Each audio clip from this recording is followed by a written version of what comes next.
Welcome to Armchair Expert. I'm Dan Shepard, and I'm joined by Lily Padman. And we have one of our very favorite comedians of all time on today, Sam Richardson. So fun. So funny. Detroit. Comedy. Cedar Point. Oh, I know. God. This will be the beginning of... These are all the things that Dax liked about Sam. Oh, Sam Richardson. You know him. He is the best part of anything you've ever seen him in. You know, of course, he had the great show with Tim Robinson, Detroiters, and The After Party, Veep, where we fell in love with him. My God, so good. I Think You Should Leave, and then Ted Lasso, for which he won an Emmy. And he has a new series out now on Prime Video called Sausage Party Foodtopia.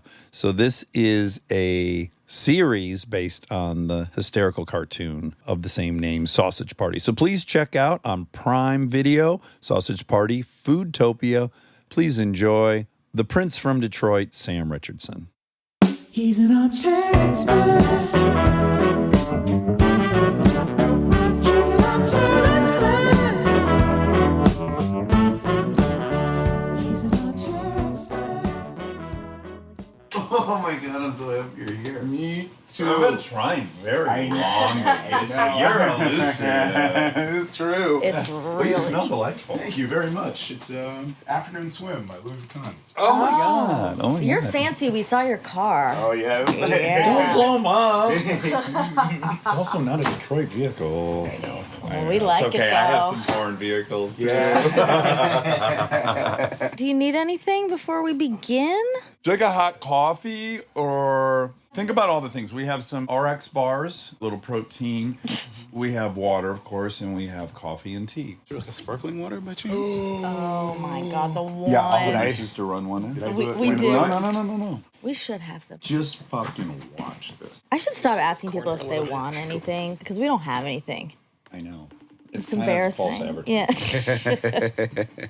Also, you know, it's like the opposite of the creative box, where it's like helpful to have parameters. You go like, do you want anything? You start going like, maybe a fruit smoothie would be good. Do you have acai juice? Acai? You guys have a chutney? Yeah. Oh yeah, chutney would be like actually really good right now. It's like a bowl of chutney. Carl? Hi, would you be so kind as to run up some Perriers for Mr. Richardson? Thank you. That's my kid's sister. Oh yeah. She's Also an a adult Detroit now. native. She's old. No, Well, she's always young. going to be my kid's Okay, sister. you're right. That's forever. Just the timeline. Yeah. She also went to... You went to a nice school. Yeah, I went to U of D Jesuit. I know. This is going to be probably, unfortunately, for the listener, the most Michigan-centric. Can't wait. Yes, I me cannot too. wait. Even I was watching some interviews with you, and it's like, you couldn't get through an interview without dropping Cedar Point. Do you know how often I talk about Yeah. Cedar Point? And no one gives a fuck. I haven't been there in 20 years, but I can't get it out of my head. When was the last time I was at America's Roller Coaster? Mecca. Nirvana for the wow. coaster enthusiast. Entirely. This is Carly, my sister. Carly, thank Do you love very Sam, much. Carly? I'm obsessed. I just Delta just said, I'll run him up, and I go, I got this. All right, love you. Bye, Thank TT. you. Thank you. How cute is my sister? Very super. She's got a great boyfriend, but would you like to marry her? Got a great girlfriend I also. know. Oh, Okay. everyone's Well, all tied up. I guess Yeah. selfishly, if you were at Christmas, it'd be really great. It'd be fun. Yeah. Until it turns. Do you think it would turn? No, I don't think No. so. I don't think so. You can always fall back on Michigan. There's Yeah, always we start some talking about base. Cedar Point. Yeah, exactly. There's a 9-year age gap between you and I. So I'm hoping all the overlap's still there. I think so. Because when I watched Detroiters, I was like, this is great. These guys are almost older than they should because you know all the old commercials. Yeah. But maybe they just ran forever. That's part of it. Some of these commercials were made once and then they just use those bad boys nonstop. Don't you wish our business was like that, where you made a movie once and it came out every summer for the rest of your life? That would be fantastic. Yes, if I had to go with a Without a Paddle premiere next week, I'd be so happy. Yeah. I would show up to a Mike and Dave need wedding dates for premiere annually. So in my memory, I only remember meeting you one time. I was seated behind you. Behind me at the Game of Thrones premiere. Oh, yes. And I was dressed to the nines. I had like a tank top on that said, Stark in the streets, wildling in the sheets. Tattoos. Yeah, a bunch of iron-on tattoos. Yeah. You weren't as eventized as I was, but in spirit. Definitely. I didn't want to announce my banners and my allegiance. Smart. Knowing how the Game of Thrones plays. Oh, it is circuitous. Yeah, wasn't everyone like dressed up? Yeah, most people were at a premiere, like what you would expect. Suits and such. Yeah. To bore you with one story, well, fuck it. I'm sure I told you in the seat because I kept turning around to talk to you. And I was like, is he being friendly or am I turning around too much? No way. Automatic, any Detroit, Michigan connection, we're good. It's kind of like being an AA. Exactly. That's the closest thing I think we have. Although I did have one bad Michigan. Oh, yeah. Monica will cut this out. But I bet you could even guess. Well, I don't want to ensnare you in it. Let's do a clue. Make Well, it connections. Oh. Ooh, interesting. Do you play? Oh, I sure do. I don't think I played today. Oh, I did play today. Oh. Before your swim? Perfect. Perfect. 4 lines perfect. Nice. Do you ever try for reverse back? We Reverse back? invented that. No, what is reverse back? You got to go purple, blue, green, yellow. Okay, so here's my question on that. Yeah. What is exactly purple? How do you know what This purple is part of the game. Okay. It's the hardest one. It's generally the one that's going to share a common word. Yes. wordplay of sorts. Okay. What's really frustrating is you pursue the reverse back, as I know you will now. I really will. The challenge isn't even necessarily getting them all or getting purple first. It's like green and blue. I don't know, man. We are often in great objection. Like, there's no way that was fucking easier than that. I would add so many stakes. But what bums me out sometimes is like, you're talking about hardware pieces, and I saw screw on there, and you said screw's not, but that's hardware. She does misnomers, Yeah. red herrings. Well, we've decided Winna is her name, spelled W-Y-N-A. We thought it was Wina. It's Winna. That is Wina, but Yeah. sure. I mean, between the three of us, it's Wina. We all know it's Wina. It's Wina. Is there 2 N's maybe between the Y Maybe. and the N? It's Winna. So like the Wynn, like the hotel. Oh, Steve Wynn. Like Steve Wynn. The man named after the hotel, I think. But she can One be N, grumpy one N. like us. You're an improv master, a genius. I appreciate that. And sometimes when you're in a grumpy mood on the way in, you're still improving, but there's a little edge to Little it. pepper in the sauce. That's right. A little Carolina Reaper sneaks in. It's on the Scoville scale. It gets high up on that Scoville in the millions. So, Winna is going to have a shit day one day. And let's even say it could even have been an interaction with someone in a certain sector of the economy. And now I'm really going out on a Okay. limb. Oh, sure. But like if she had a bad hospitality experience, she might purposely fuck with a category that has to do with a hotel. Right. I mean, I don't know. That's a real stretch. Wow, that is a stretch. But she's just a human is all I'm saying. She's not AI. And I imagine her puzzles are going to reflect the mood she's in. Yeah, sometimes there's clues in those about current events. I'm like, ooh, I know who this is for. Oh, wonderful. We think that's happening too. Yeah, Yeah. I'm certain of it. Not even in the answers, but in the presentation of the puzzle itself. I'm like, oh, this is a message. Right. She's just read all 4s. Yep. Yeah. Do you know about this book, All I 4? don't, but I said yep so you will. quickly. That's fine. How long have you been with your lover? 8 years. 8 years. That's a great stretch. That is. You're not married, though. We're not married. Are you against the institution of marriage? A little bit. Yeah, I was too. I get that. Is she? Not entirely. Yeah. Will you please hit me with your philosophy? Because I had mine really fine-tuned when Chris and I were dating. I just, Would you feel safer if I went first? yeah. I Okay. would. I was like, I'm not religious. I question the institution's origins. I think it had a lot to do with weird capitalism, Ownership. and building of empires. The notion I would have to ask my state or local government for permission to separate seems insane to me. Agreed. There's no law against having a baby with someone you love. I'm just not seeing any of the upside, and it all seems steeped in a bunch of traditions I don't even agree with. I agree entirely. And religious tradition. Business partnership, sure, but those partnerships shouldn't need to be binding by 2. It doesn't need to be a binary. So I think we're on the same page. Also, I was like, I'll be with you for the rest of your life. That I'm in. And let's have children and let's do the whole thing. just don't want to go to the state of California and declare, hey guys, sign off on us. And then if something goes sideways, you become a meth addict. I want to get the fuck out. Right. I got to hire some attorneys. People change, and I'm not saying this about my girlfriend at all. No, because she's not going to Yeah. change at She's all. not going to change. No, Like, no. she's rock solid. She's stuck in her She's the way. rock You of know? Gibraltar. Exactly. But just the notion of it, I don't agree. Also, every time somebody pushes me to it, it makes me revert even further back. Uh-huh. So Sure. I'm like, I don't have to. I don't want to. Yes. I think there might be some more layers for you too. There are. Understandably. But you know what happened is I was like, okay, you've made your court case. You won. She's accepted it. It's not your thing. Congrats. And then I was like, oh, but also I could give somebody something that's really important to them, despite the fact that it's not to me. And then very much talking out of school, but I don't think she would mind. She would say this. She almost died when I presented a ring because she was accepted. That wasn't for me.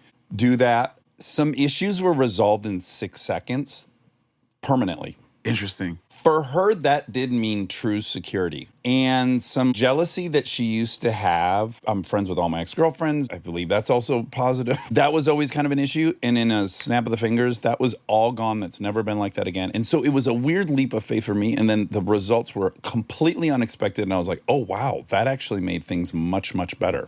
Yeah. That's my Just testimonial. emotionally, Fair enough. it made Fair it. But I'm enough. with you on the logic of it. It's kind of out there. Just it's kind of out there. And then take my name, Then, you know, you don't have to take my name and pick my, hyphenate my name. hyphenate my name. And then I'm like, oh, why is mine? I'm not going to try and blast out my folks. But there's some stuff there that I'm like, I don't, this, that, and the other. Sure. Yeah, being married doesn't make a relationship innately better or worse. Well, and in fact, I'll even argue. So I was interviewing Goldie Hawn, and I said to her, do you think you and Kurt, had you gotten married, you might have gotten divorced? And she said, oh, several times. Yeah. Like the fact that they Yeah. never got married is why they've been together for 30 years. Right. Because there's a freedom there. Yeah, I think a lot of people think of it as like this commitment, and it is a pain in the ass to get out of it financially and all other ways. That'll be an incentive to work through your problems. But I would argue the opposite thing can happen as well, which is I don't think we can work through these. This is for the rest of my life. You're constantly going, this problem I'm in right now is for the rest of my life. And it takes on a weight. And you probably wouldn't bring up things. You're like, well, this is going to shatter my life if I bring up this thing and it becomes a fight. I will then become financially. Yeah. You might keep some stuff quiet and just deal. To that point of Goldie and Kurt, I think most people assumed that they were married. Yeah, So yeah, most yeah. people assume that anybody in a relationship for so long is married. Why do they have to be? Right. Yeah. Well, and also you go around the world, and increasingly, a lot of countries I go to, people don't really do it. In New Zealand, everyone has partners. Almost no one's getting married. Yeah. Okay, well, we might have destroyed the institution of I think I fixed it. matrimony. I think I fixed it. All fixed. Well, you just said one thing. Oh, yeah, so... You were going to tell a story about someone in Michigan that you didn't like. Yes. Okay, but before that, my last thought on the names, and I don't want to hurt any guys' feelings because I think it's super well-intentioned. Guys will take their wives' names or they're hyphenated or whatever, and I'm like, guys, that's not progress. Right. The first thing was fucked up. The answer isn't to double replicate down on it. Map that out for 3 generations. So your kid inherits his hyphenated name. In 3 generations, there's 7 last names. It just starts duplicating because you got to take her 2 hyphenated names, your 2 hyphenated names. And then your kids' 2 hyphenated names with their To partners. the power of 10, it's more atoms in the universe. Yeah. So just think this through. Think about for the pens and like the ink of the world, just to be writing down so many names. data entry, folks. How much space on your birth certificate or on your driver's license? How long will a passport be in 5 generations? You know, it'll be pages. Yeah. Or super Although- wide. In some other countries, they do have really long names. Like Anna has a really long name. 5 or 6 names. I have a long name. What is it? What's So your my full name is Samuel Nanayawiafe Kwajane William Oscar Richardson. fucking See, nuts? That's a I love paragraph. that. Well, I love how you It's a say it. I love it. You're kind of like the newscaster when you say it. Oh, yeah. Because you say Sam You say in a very Samuel. American English accent. Samuel Nanayawiafe Kwajane William Oscar Richardson. You kind of have to. Exactly. That's Each one great. has to have its own. Okay, so the Michigander I met. So we know the famous Michiganders. We know them by heart. Yeah, we do. We got Bob Seger. Yeah, Bob Seger. King of all kings, Ted Nugent. Yep. We got 2 and 2, the host of Love Connection. Oh. I actually saw him at a Coney Island wearing a camel hair, full length. He looked gorgeous. Chuck Woolery? Chuck Woolery! Yeah. There it is. I knew it was in did it. there. We're going to skip all the Motown people because we don't have the time. Jeff Daniels. Jeff Daniels. We love our Jeff Yes, Daniels. we sure do. Eminem. Kid Rock. Mm-hmm. All right, so this group of people, who do you think I might have had a rough interaction with? I mean,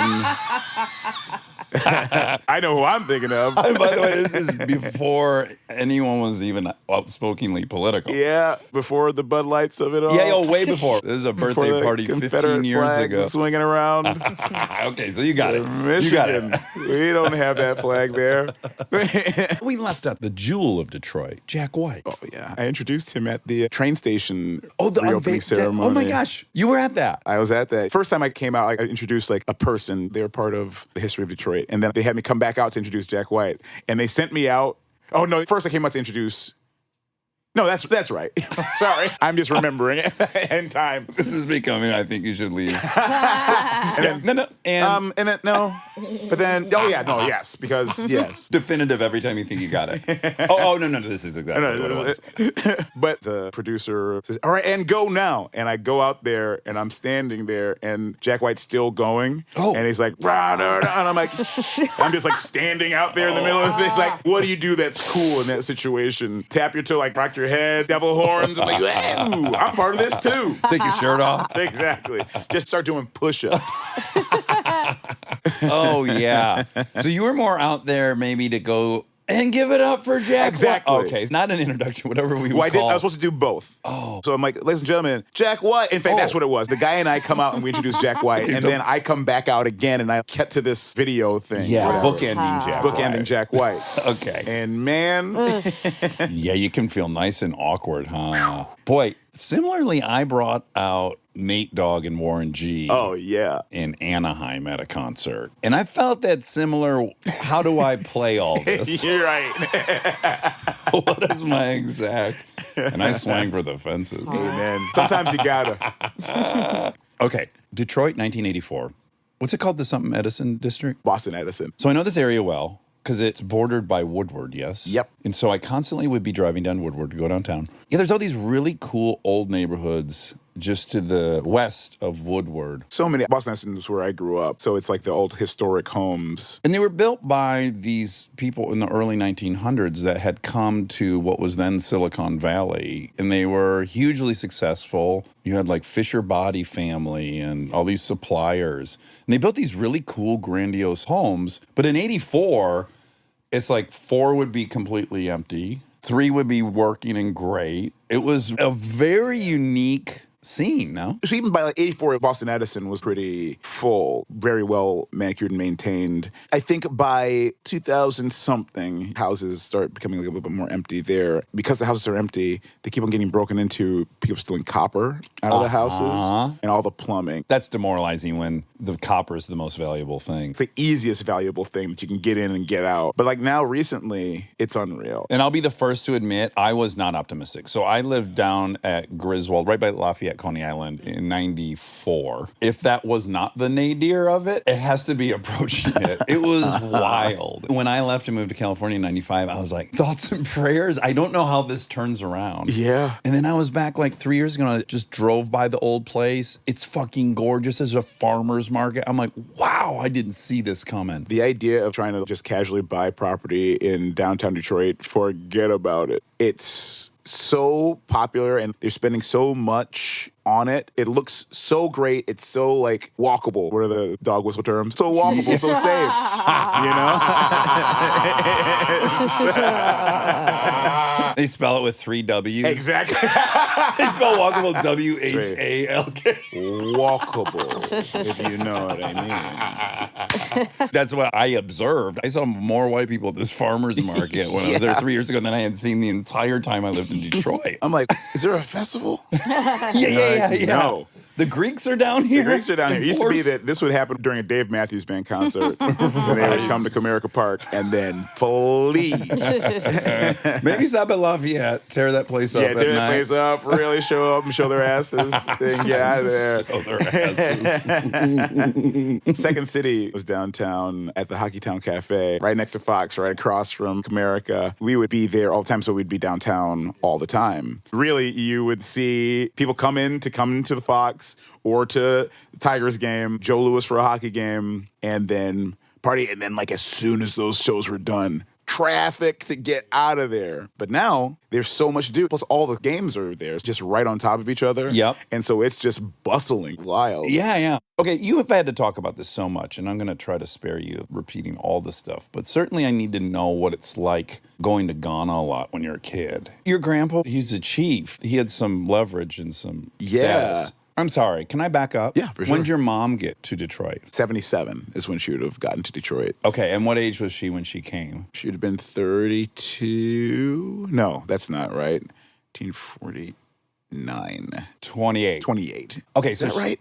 Yeah, 49 to 48? 77. Let me make sure it was 49. My mom just had her 70th. Oh, no, then she was born in 54. 54 or 45. No, my dad is 45.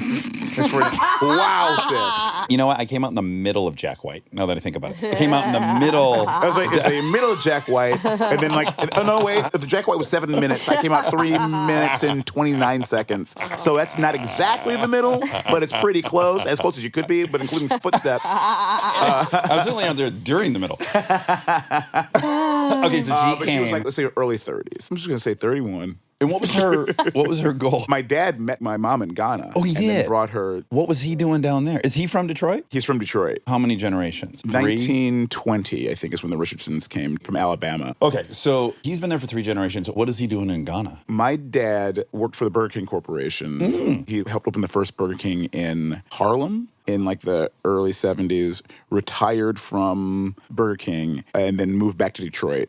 Bought a house. One day his phone rings. This is 1976. And he answers it. Lady on the phone's like, hey, is Barbara there? This is the number I have. Barbara's supposed to pick me up from the airport. My dad's like, where from? He said, Africa. Africa? So my dad starts talking to this woman on the phone for like a half hour. And then finally he's like, you know what? I'm going to come pick you up. So he drives to the airport, picks this woman up from the airport. No. And on the way back, she's like, you gotta go to Africa. You gotta go to Ghana. I'm just coming from there. It's great. When Really? you go to Ghana, look for this man. His name is Mr. Riafi. He loves Americans. No. Go This is your grandpa? check it out. Oh my God. Whoa. And really quick, I gotta contextualize all that. So he's retired, so he's feeling maybe adventurous or what's happening in the second stage of his life. He's also very impulsive. Present him with a good adventure, and he's like, yes, I will do this. Okay, great. So then, he travels all over West Africa, then finishes his trip in Ghana, looks for this guy, Mr. Riafi. Everybody's like, oh, Riafi, big man. So he finds this office building, talks to the secretary, I'm here to see Mr. Riafi. My name's Lamar Richardson. She's like, oh, okay. Calls him up, like, oh, okay, he's excited to see you. He's been expecting to see you, but he's in the middle of a meeting. Why don't you hang out and talk here with me for a little bit? Goes up to see Mr. Riafi. Oh, wow, I'm so excited to see you. I love Americans. It's great, but I'm very busy. Why don't you come to my house for dinner? Oh. So he's like, yeah, sure, great. On his way out, he talks to the secretary and he's like, I'm only in town for another week or so, but maybe we can grab dinner sometime. And she's like, okay. Oh, this is So like he a goes scene to out of a Mr. movie. Riafi's This is house. me cute to the You max. know, it's very wild. Wow. And look who comes down for supper. Exactly. At the table is like, that's his daughter. He didn't know. And This so is, they spent the rest of their time in Ghana together. This is so storybook. It really is. And you're against marriage after all that. How good? How dare you? Isn't that wild? They'll never match it.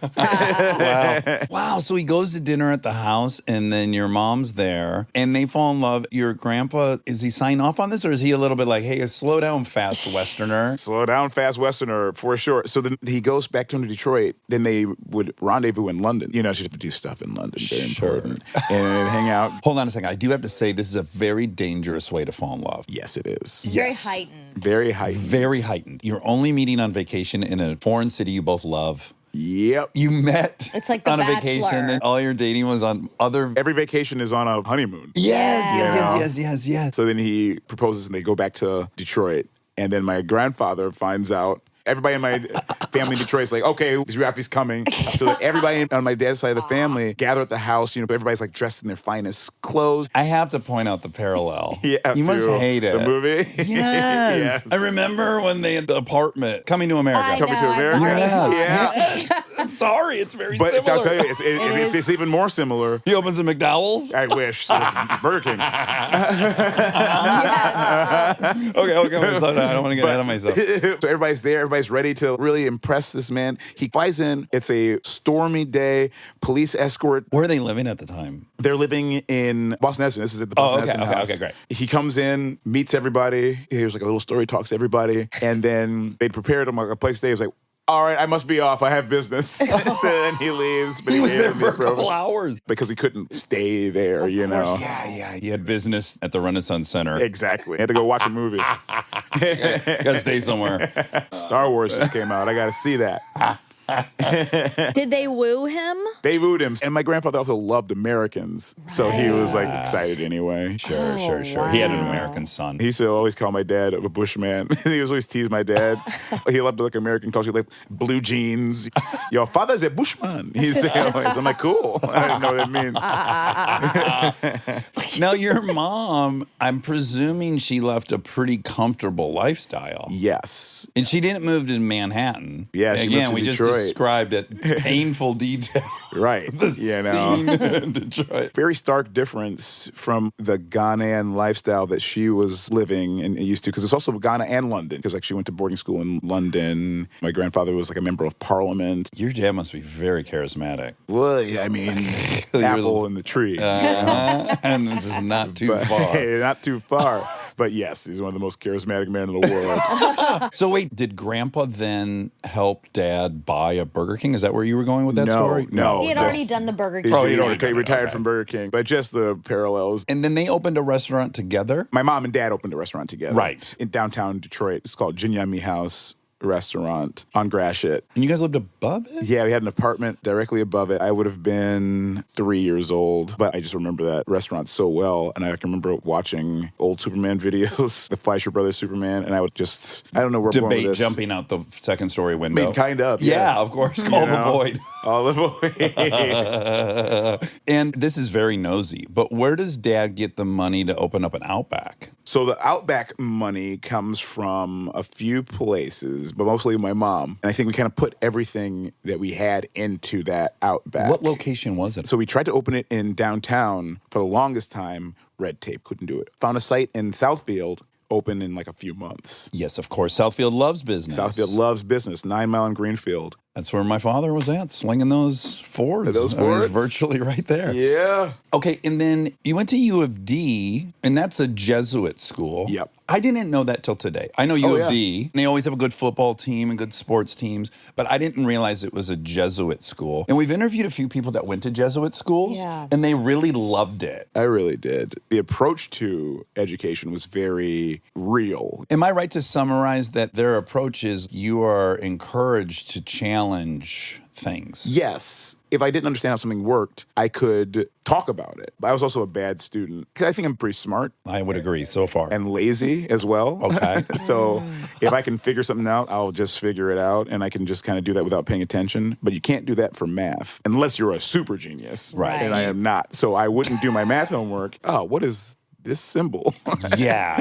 I'm like, uh-oh. Well, I was super into math until you had to get that certain calculator, like the Yes. trig calculator. Oh, and yes. I looked at all the buttons. I was like, get out of here. This is ridiculous. I can't learn hieroglyphics to continue on with this education. I got Impossible. overwhelmed. Graphic calculator. Graphic Yeah. calculators. Oh, man. That thing, I graphic. got it. It was like when they upgraded Nintendo and there was too many buttons on it and I was out. Yep, because that's the thing. If you don't steadily move along with video games, especially with Nintendo, and Yeah. then like how the third dimension was introduced to it, and the joystick, all of a sudden you can control your view, and that was like something so new to video games to control an axis of observation. Yeah. But now kids do that innately because that's how you learn video games. I know.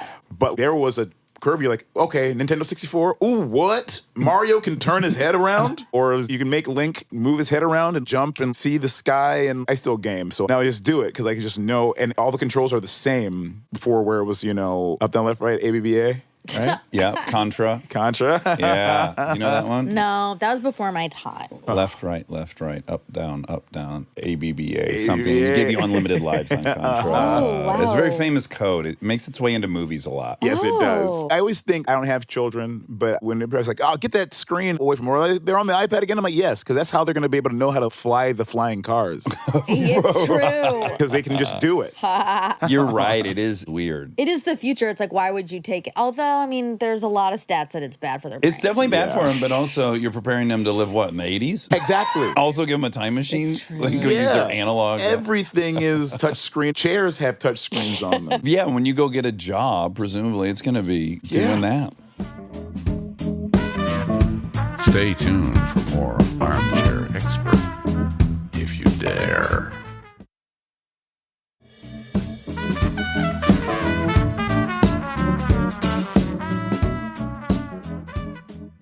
Okay, so you like UD. What kind of kid are you at school? It's all boys. Which was great because nobody was posturing or flexing. Yeah, We were all that's just like key. stinky boys hanging out. At least not in my experience. I was popular. That was funny. What are you going to do? You know? I was kind of like in a bunch of different groups. I would hang out with skaters, with the theater kids. BASE was the Black Achievement Society of Education. I wasn't a member of BASE because I didn't go to the meetings. But, you know, all that was like, You'd pal around with them a bit. Lazy. You were in Blaze. You had to add the L for lazy. The L for lazy.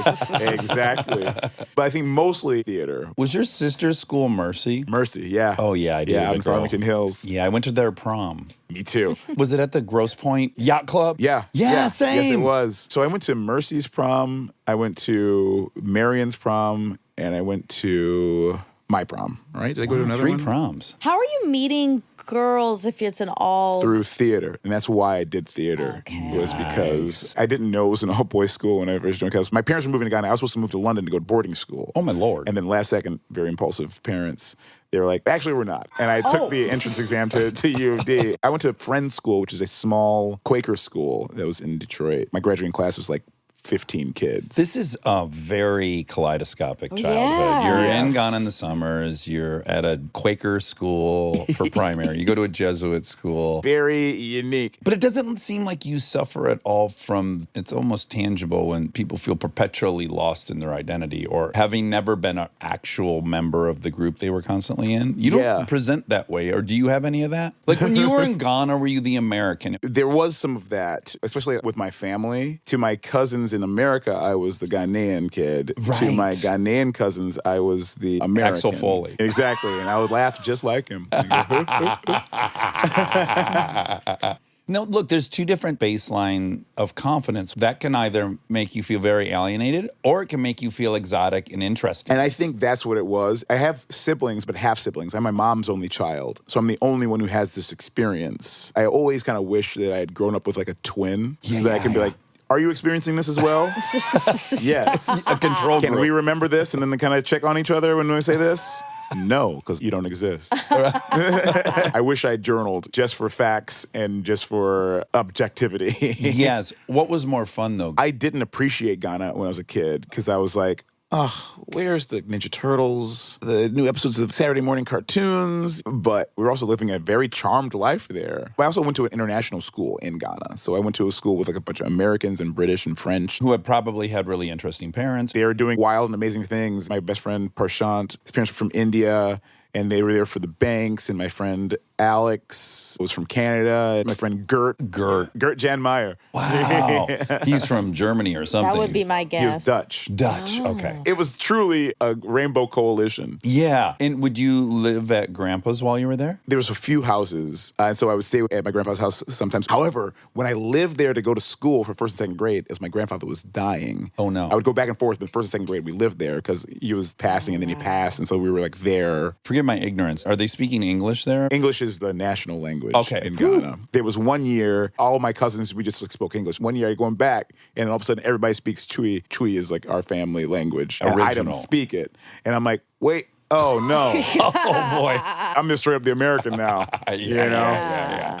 Hey, It just switched it on you? It's That's like not one fair. day. Like, how'd you just guys download it just overnight? How? You know, I didn't pay for the upgrade. Just like a little outside. And at the same time, missing those summers in Detroit, I'm a little outside. They got like inside jokes that I don't have. Everyone went to Cedar Point. And having a little bit of a accent, I don't sound exactly like my cousins do, either Right. side. I guess you get to decide that's rad about me or I feel other all the time. Yeah, I just always had like a confidence. I took that as not like a, oh no, but it was like, oh, well. I'm interesting to you. You know, exactly. Yeah. Being an only child, I make friends really quick and easy because I am interested and I'm curious. And like also I could bring my curiosities to new things and people. I want to connect. Yeah, you're dying for a sibling. Exactly. Did you get to do any of the fun Michigan outdoorsy stuff? Oh, yes, for You've sure. gone to the lakes. We had a Did you go to cottage. Mackinac? I never went to Mackinac Island. Right now, it's just been hitting me. We're at the dog days of summer. And I'm like, I have not been on a lake in Michigan this summer, and I got to get there. I feel amoral if I don't.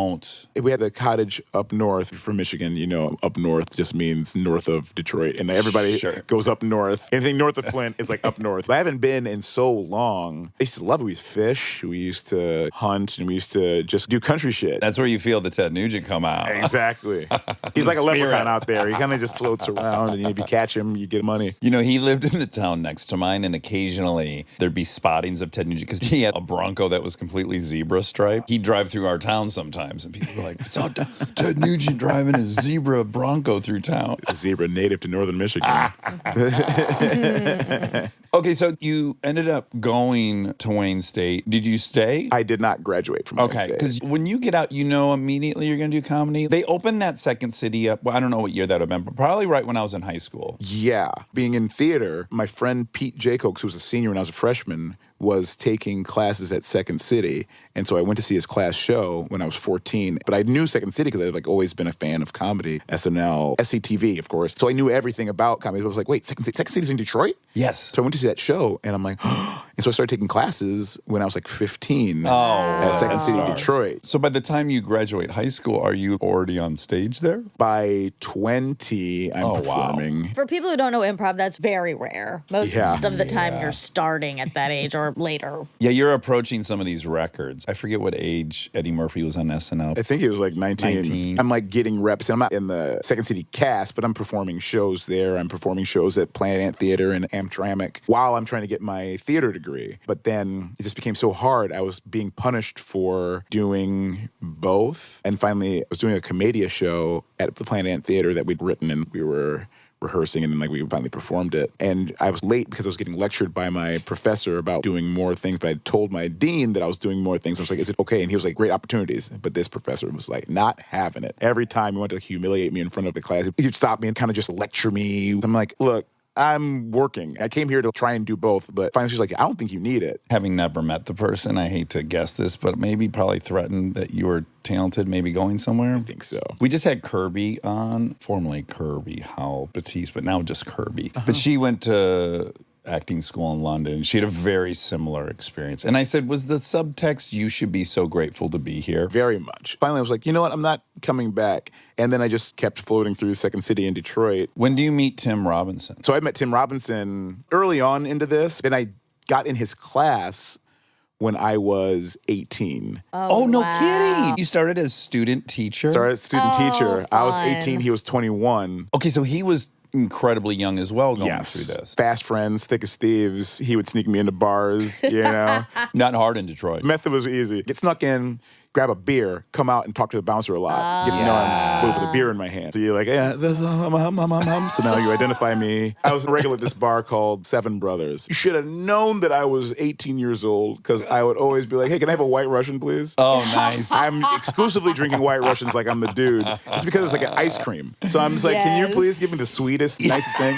This dive bar in Hamtramck, and they would have to go get cream so that I could have my thing. my because I was God. there so much that they were like, well, we got to have our cream so Sam can have his White Russians, this teen. The owner, his name was George Svetnovsky. He just died recently. He was like my surrogate grandfather, essentially. Because I was there so much, we would always hang out. He was a Macedonian man who also had like 1,000 lives, but he owned this bar. So then I had my 21st birthday at Seven Brothers. And George is like, happy birthday, Sam. How old are you? And I'm like, I'm 21, George. He's like, you son of a bitch. He didn't talk to me for like 6 months because he was so mad. Disappointed in his Could have grandson. ruined his dream. Exactly. You end up going to Chicago, though, as well, right? Yes, I got hired to work on a Second City cruise ship. And is that a blast? It was a blast because I was like 22. I think I turned 23 on this ship. What route were you on? The Caribbean. So we were going to Barbados, Samana, Cozumel, St. Lucia. How are you not showing back up on the boat hammered for the show, or are you? We only had show one night. 7-day cruise. We had our show on like Wednesday, a 7 o'clock and a 9 o'clock show of Best of Second City. And then we do 2 shows on Sunday, an 8 o'clock improv show and then like a 10 o'clock adults improv show. Oh, my Lord. So I'm working like 5 hours at the most, including like a workshop. And then I'm on vacation. I'm living on vacation. You could probably get trapped in that. Oh my goodness. I felt myself atrophying also. I'm 22, mind you. Oh boy. The buffets. The buffets. If you want to get nasty, you'd spend $20 and then you go to steakhouse is all you could eat. Oh, baby. wow. Oh. $15 for the sushi bar. $25 for the French restaurant. This is not an exaggeration. I went one time with my ex-girlfriend Bree on a family trip, and I weighed myself at the hotel in Orlando, and I was 185. And then when I got off the boat, I weighed myself, and I was 198. 13 pounds Hot dog. in a week.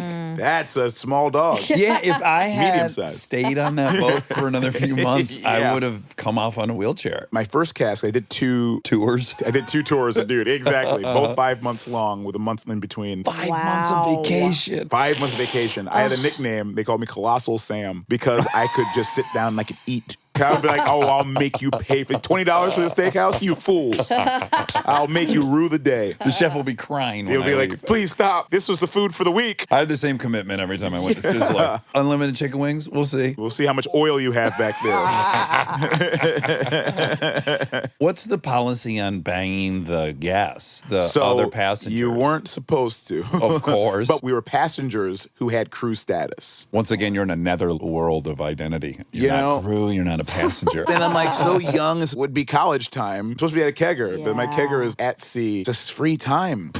All of us so young and had young bodies and young excitement. There's dancers on the cruise. Oh, yeah, Shit there we become are. friends with. The bar staff. The bar staff, exactly. The guy, the DJ. Cruise and staff, the- exactly. All this. And they call it ship life, as in like what happens on the ship stays on the ship. Some shady stuff happening also. People who are like, you're behaving like you don't have a home life.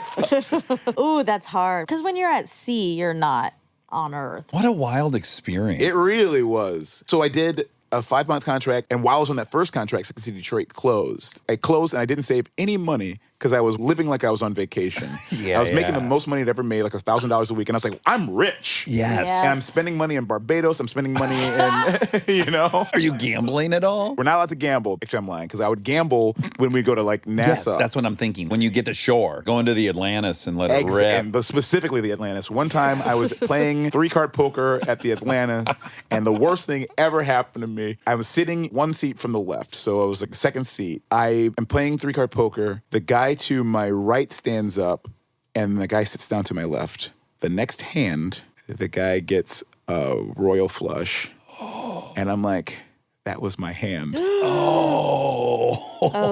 That was my hand. Oh, man.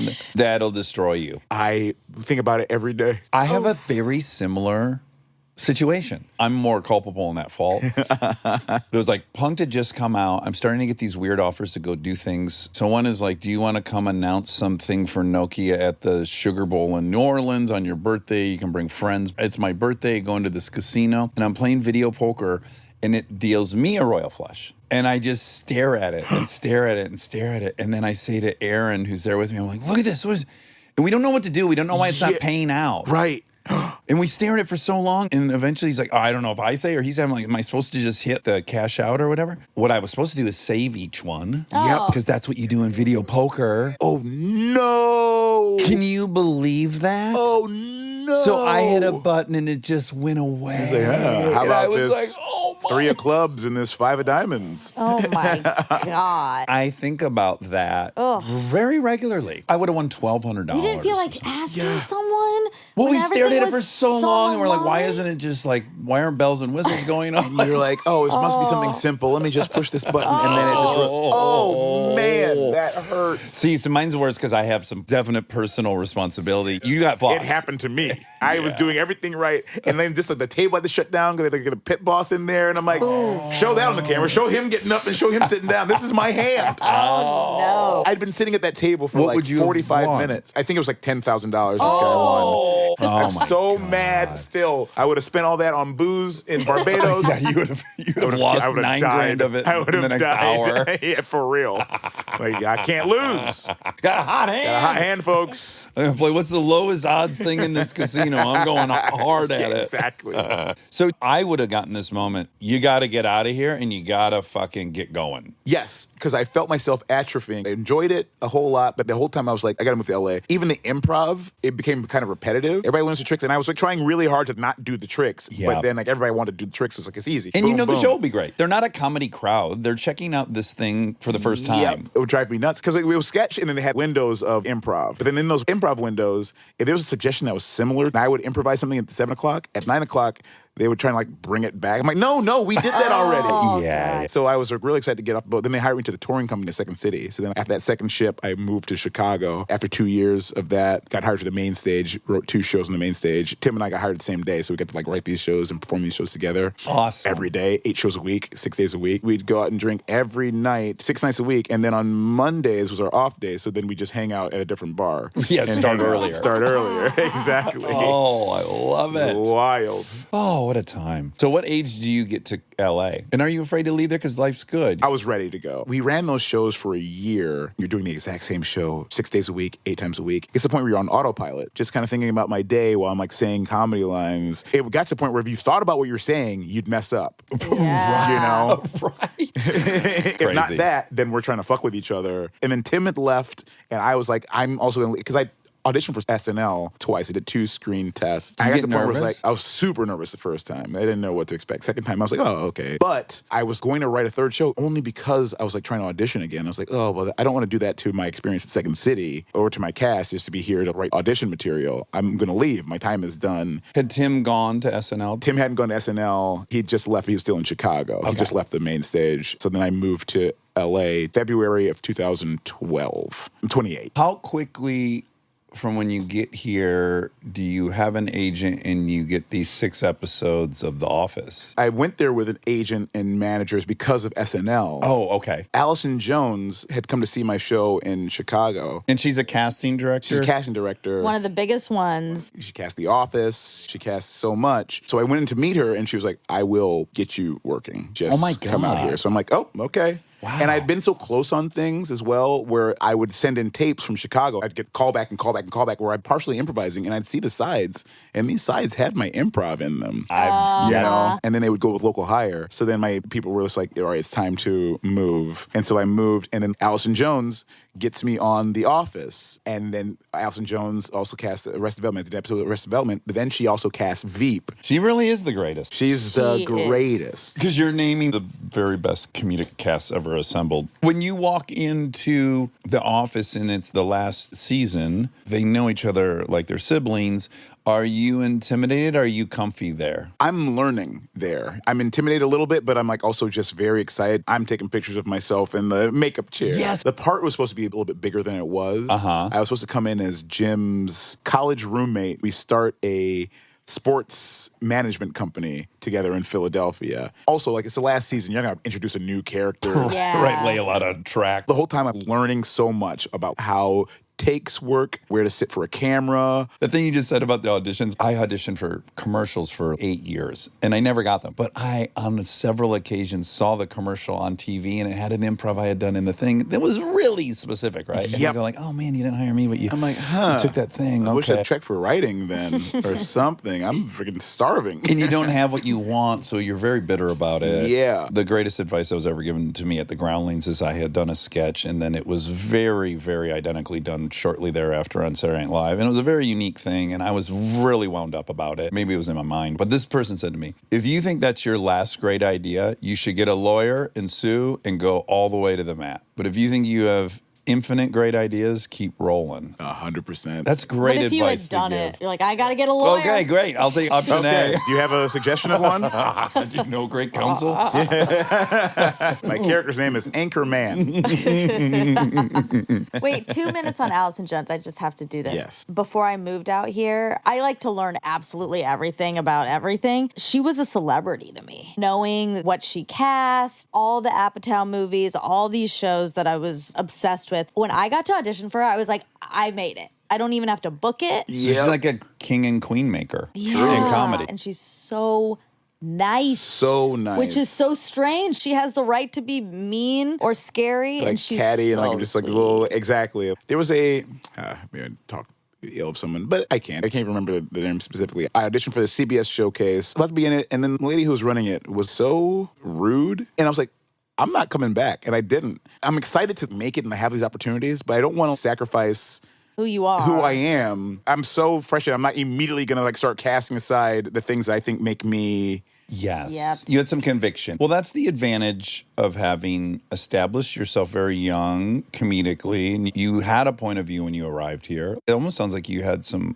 wherewithal to say, I want this to be a certain experience regardless of the outcome. I really did. And I still do this. I have like a vision of what I want out of the world or out of my career. And I try to do things that match that. And I try and avoid things that don't. Sometimes I can't help but play Monday morning quarterback. Doesn't even work anymore because they have Monday Night Football. Tuesday morning quarterback. Tuesday morning quarterback. And I'm like, I should have done that movie. I didn't do it if I felt it was going to be the exact same thing I've done before, or if I thought that it was going to paint a picture of me in an audience's mind that I couldn't recover from. Yep. Typecast me. When I'm at home, I'm like, oh, I've got 3 weeks off. I'm like, I shouldn't have 3 weeks off. I want to be on a movie right now. I have to fight that. I also just always want to be doing it because it's what I love. So I have to kind of fight the regrets of my convictions. What's the biggest one you have? Recently, there was a movie, I don't want to say specifically. Wolverine. I didn't want to say it. Yeah. $200 million opening. Oops. $200 mil. Offered me 3 points. I said I need 4.5 or it's a non-negotiable. You know this Matt Damon I was story. just about to say. You know the Matt Damon story? No. He turned down Avatar and he was offered, I think, 5% of A it. Or percentage something of huge. the Oh my franchise. God. Hundreds of millions of Of the French, Yes. Disney doesn't have 5% of the franchise. That's Of like all the movies that were to come. yeah, I mean, yeah. insane. Oh my God. Yeah, know. incredible, right? Luckily, he made his own hundreds of millions, but still, wow, what a thing. Because there wasn't really a script or anything Yeah. at first. And so he was like, no. And I think he had something else that Exactly. also was going to happen. But yes, that was a biggie. Oh my Lord. Okay, so Veep for me is when I discover you personally. Back to your compliment of Allison. It's probably the best cast of a TV show Ensemble. ever. Outside of myself, I agree. Every person that pops up is a comedy 10. And everybody plays in tandem so well. It was such a lightning in a bottle, perfectly steered ship. I learned so much on the set of Veep. Also about how to behave on set. You know, you kind of like watch how Julia moves and you watch how Tony moves and everybody respects each other and everybody like really loves each other. And then when it comes to comedy, everybody's flowing. So when I got cast, it was supposed to be for one episode. And I remember I get to the table read and I was like, okay, well, I'm going to really have to steel myself for when I do these lines and like everybody just kind of pushes through it. I remember I read my first line and I got a laugh and they laughed like legitimately. And I was like, whoa. So giving. I was invigorated. And then to find out that after that, the process was that they put the scripts aside and then you go and you re-improvise them in like the next room with the writers writing. Oh, really? Things that, and I'm like, oh, well, this is Second City. This is my skill set. And so I was able to do that. And then on the day, you just get the script and the bits of the improvs in there. And I'm like, I'm valued. And yes, it was so much fun. That's as good as it gets as an actor. You guys shot that in D.C.? Shot that in Baltimore. Oh, in Baltimore. I joined season 3. So seasons 1 through 4 were in Baltimore, and then it moved to LA for 5 through 7. Were you sad when it was over, or you had popped and you really had some opportunities coming off of that? So were you anxious to get to those opportunities? I would have done Veep for the rest of your rest life. of my life. I love that show Yeah. so much. I thought we were going to do 8. The world made it kind of hard to make a show that lampoons when politics is like stranger than fiction. Anything you could write. There would be things in an episode that we'd have filmed 6 months ago, and then it happens Real life. real life a month before the show comes out. Yeah. And then they're it like, feels like "Oh, you're- did you write this because of this?" It's like, no. Also, it became a little more stressful to watch the show. Yes. Because it was like, this is real now. It's Yeah. not as funny because it's happening. And Idiocracy had almost the opposite trajectory, which was like it was too fucking absurd for people to Yeah. even wrap their head around. Then more and more it was like, oh wow, this isn't Reality. that absurd. Okay, so after that, you get to do, or during that, really, that's very cool that they allowed you to be a cast member full time and do Detroiters. It worked out very well because our writer's room for Detroiters was on the Paramount lot, and that's where we shot Veep. So I was able to, in between scenes, go sit in the room. So it kind of worked out perfectly. Okay, I think I was turned on to Detroiters because of the Dietrich Furs commercial. Yeah. And I'm going to try not to make this too esoteric, Okay. Monica. I'm going to try. And I don't know if this is unique to Detroit. It can't be. You can answer me for Atlanta. We had so many local commercials, and there's such a part of Detroit. I was at a blackjack table in Laughlin, Nevada 20 years ago, and a guy sitting next to me says he's from Detroit. And I said, me and Dog are going down to Telegraph Road right now. Get a good deal. And he immediately started singing that. Wow. Here, dog. Come on, dog. Come on, dog. That's great. And then Mel Far Superstar for a far better deal. Fantastic. I feel like it was a golden era of local TV It spots. really was. And we already talked about it, but they ran for my entire childhood. Always. The Dietrich Fur commercial, Monica, was a woman riding A horse in a fur coat. and probably nothing else. Probably nothing else. Oh. But they left that up for the imagination. Okay, yeah. cool, But she cool. didn't have like pants on. And she's like riding, and it's like a kind of slow motion, and it's like this person singing, like, ooh, Dietrich Furs. Oh, wow. Very Yeah, what's the end of soulful. that song? Is it, Ooh, Dietrich Furs from the Dietrich family. Yes! And then you guys really leaned in. It was like, ooh, Devereaux. We made Devereaux wigs. Devereaux wigs. Which again, too, if you were in Detroit in the 90s, 4 out of every 5 storefronts was a wig shop. Yes. More wigs per capita probably than any place on the You planet. know, that commercial, the grain of that thing, it was from like 1972. Yeah, it was wearing out real time. Like when I Yeah. saw it when I was 6 versus 14, Yeah. the film was degrading. Yeah, It got harder and harder I'm to see on impressed these TV. businesses are lasting many, many years. Dietrich Furs was like 1930. You know, Oh, Dietrich Furs my I think had been around for a God. long time. Like a beaver trading company from the exactly. turn of the century. And in an era where the fur was really going out of style. Like, Yeah. It's becoming less and less. Double down on it. Yeah, that woman you see very aspirational on the horse. And then Oh, my God. just one last one I want to know if you had seen as a kid a bunch. We build them big. We build them small. We're father and son. No job too big. No Oh, job too too small. small. No job too big. No job too small. We're father and son. We'll do it all. Wow. And We're that one was father a and car- son. We'll get it done. For any problem you need done. No job too big. No job too small. We're father and son. Give us a call. Boom! Wow. And that one was a cartoon, and it had like 2 lumberjack builders, and they would Yep. put pieces of a house together. And they build it. Oh, Oh, yeah. God, that makes me feel so safe and I good. loved it. I loved it so much. Well, you passed the test. You remembered Oh, the words man. really good. Oh, yeah. But Oh, yeah, you ever meet someone from Detroit, you just yell, hey, dog, and you're going to get the rest. Come on, dog. Me and Me dog dog going going to down the Telegraph Road right now. Get a good deal. So Detroiters was just you guys doing that, doing local ads. So good. Yep. Actually, in order, so I saw you on Veep, loved that. And then I started watching, of course, I Think You Should Leave. It's just the very best. It's the very, very So best. funny. I also love Tim and Eric so much. But somewhere on the spectrum between Tim and Eric and Saturday Night Live. Tim and Eric are big influences on us. We were so into Tim and Eric and are so into Tim and Eric. Mm-hmm. That DNA, you can see it. They were somehow part? Heidecker's in I Think You Should Leave. And then there's a lot of nods. There's an Odenkirk scene where he's telling the kid about his cars. Get his cars. Yeah, there's a lot of nods to all the institutions that came before. You can tell there's a lot of respect for comedy in it. Yeah. But yeah, you hosting the Little Buff Boys competition, I think it's about as good as it possibly gets. Gotta come up. Gotta come up when the boss comes up. Come on. Look at these little boys. Look at these little buff bodies. So many of those sketches, especially my sketches, are like 13 minutes long. Sure. And it gets edited down to like 3 minutes. Yeah, I'm really, really envious of you and Tim because to me, it feels like me and my best friend Aaron Weekly, but he didn't go into show business. But like if we're together, within 45 seconds, we have some joke that's annoying everybody in the room. And it's so weirdly esoteric. We have such a specific sense of humor. It's maddening to everyone else. And I'm like, oh yeah, you got to do that professionally. Professionally, exactly. We have to do that on the stage of Second City. We have to do that every night. Yeah, man, that's hitting the lottery right there. So Ted Lasso comes along. Also, I got to throw in the after party. I say this about you all the time, and this is nothing away from anyone else. You're always the best thing in anything I see. You're always the best thing in it. Everything we watch that you're in, we come and we agree. And in impossible situations. You're always surrounded by incredible people too. But Yeah, Tiffany really pop. Haddish and Ike Barinholtz and the after party. Stay tuned for more Armchair Expert, if you dare.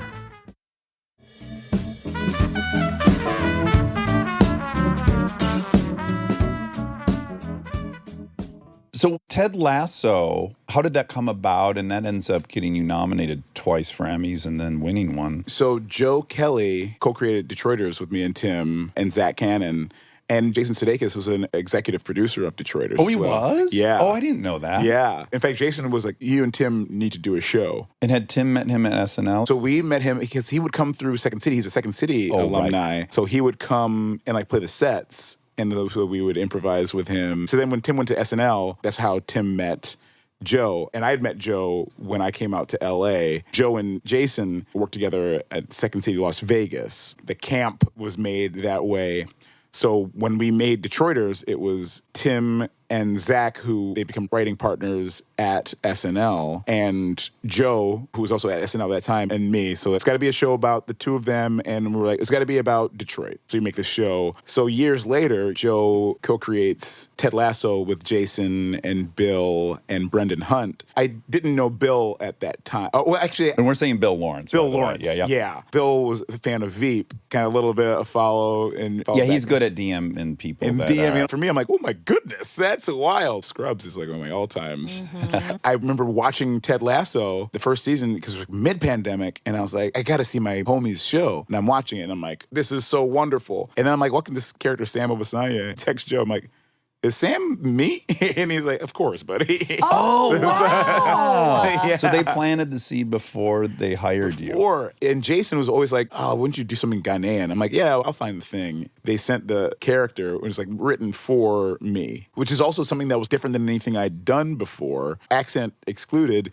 He was like able to be charming and then like mean. And you have all this status. And highest status. Not give handshakes. And I was like, but it's all in charm. But playing with that status the whole time. Very aware of it, but then like trying to act like it's not a thing. I love it. And the accent, you must have grown up imitating Mom. Yeah, exactly. All my Ghanaian family. And what I was trying to do with that accent, even people I know in Ghana who are like very wealthy and England educated, to have that sort of English accent on the Ghanaian accent, just also trying to be somebody. So that was like a fun layer to get to put on top of that. By the way, when you were younger and you were in Ghana, would you affect that accent a bit more while you were there? That's how you hear everything. Or even just like words that aren't the same. So instead of saying soft drink or pop or whatever, you say mineral. Can I have mineral?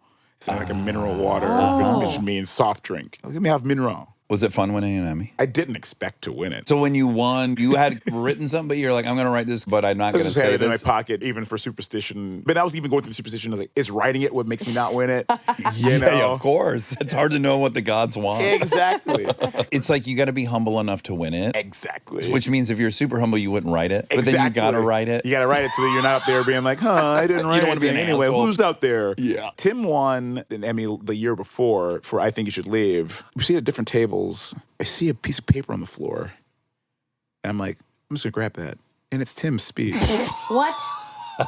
And I'm like, Tim, is this yours? He's like, yes. He would have been in so much trouble, but I'm the one who finds that speech. No. And I know his that's very handwriting.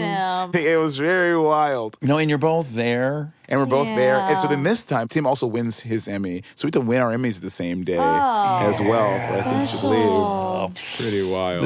I think you guys should get married. You know? I want the option. I'm kidding. Okay, Sausage Party. I have to say, I didn't see the movie, but I've watched the TV show. At first, it starts, I'm always looking, our kids are 9 and 11, and they're starting to really come online. They just completely binged Brooklyn Nine-Nine, the entire thing. They love Curb Your Enthusiasm. So it starts, and I'm like, yeah, this is going to be a fun cartoon for us. No. And then all the food starts fucking each other. Yes, it's and they naughty. fuck each other forever. Forever.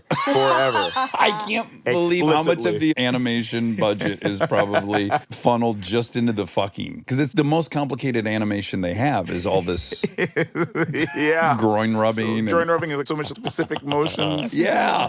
There's no like set assets. They don't just replicate the fucking. No. Each one has individual New and fucking. creative.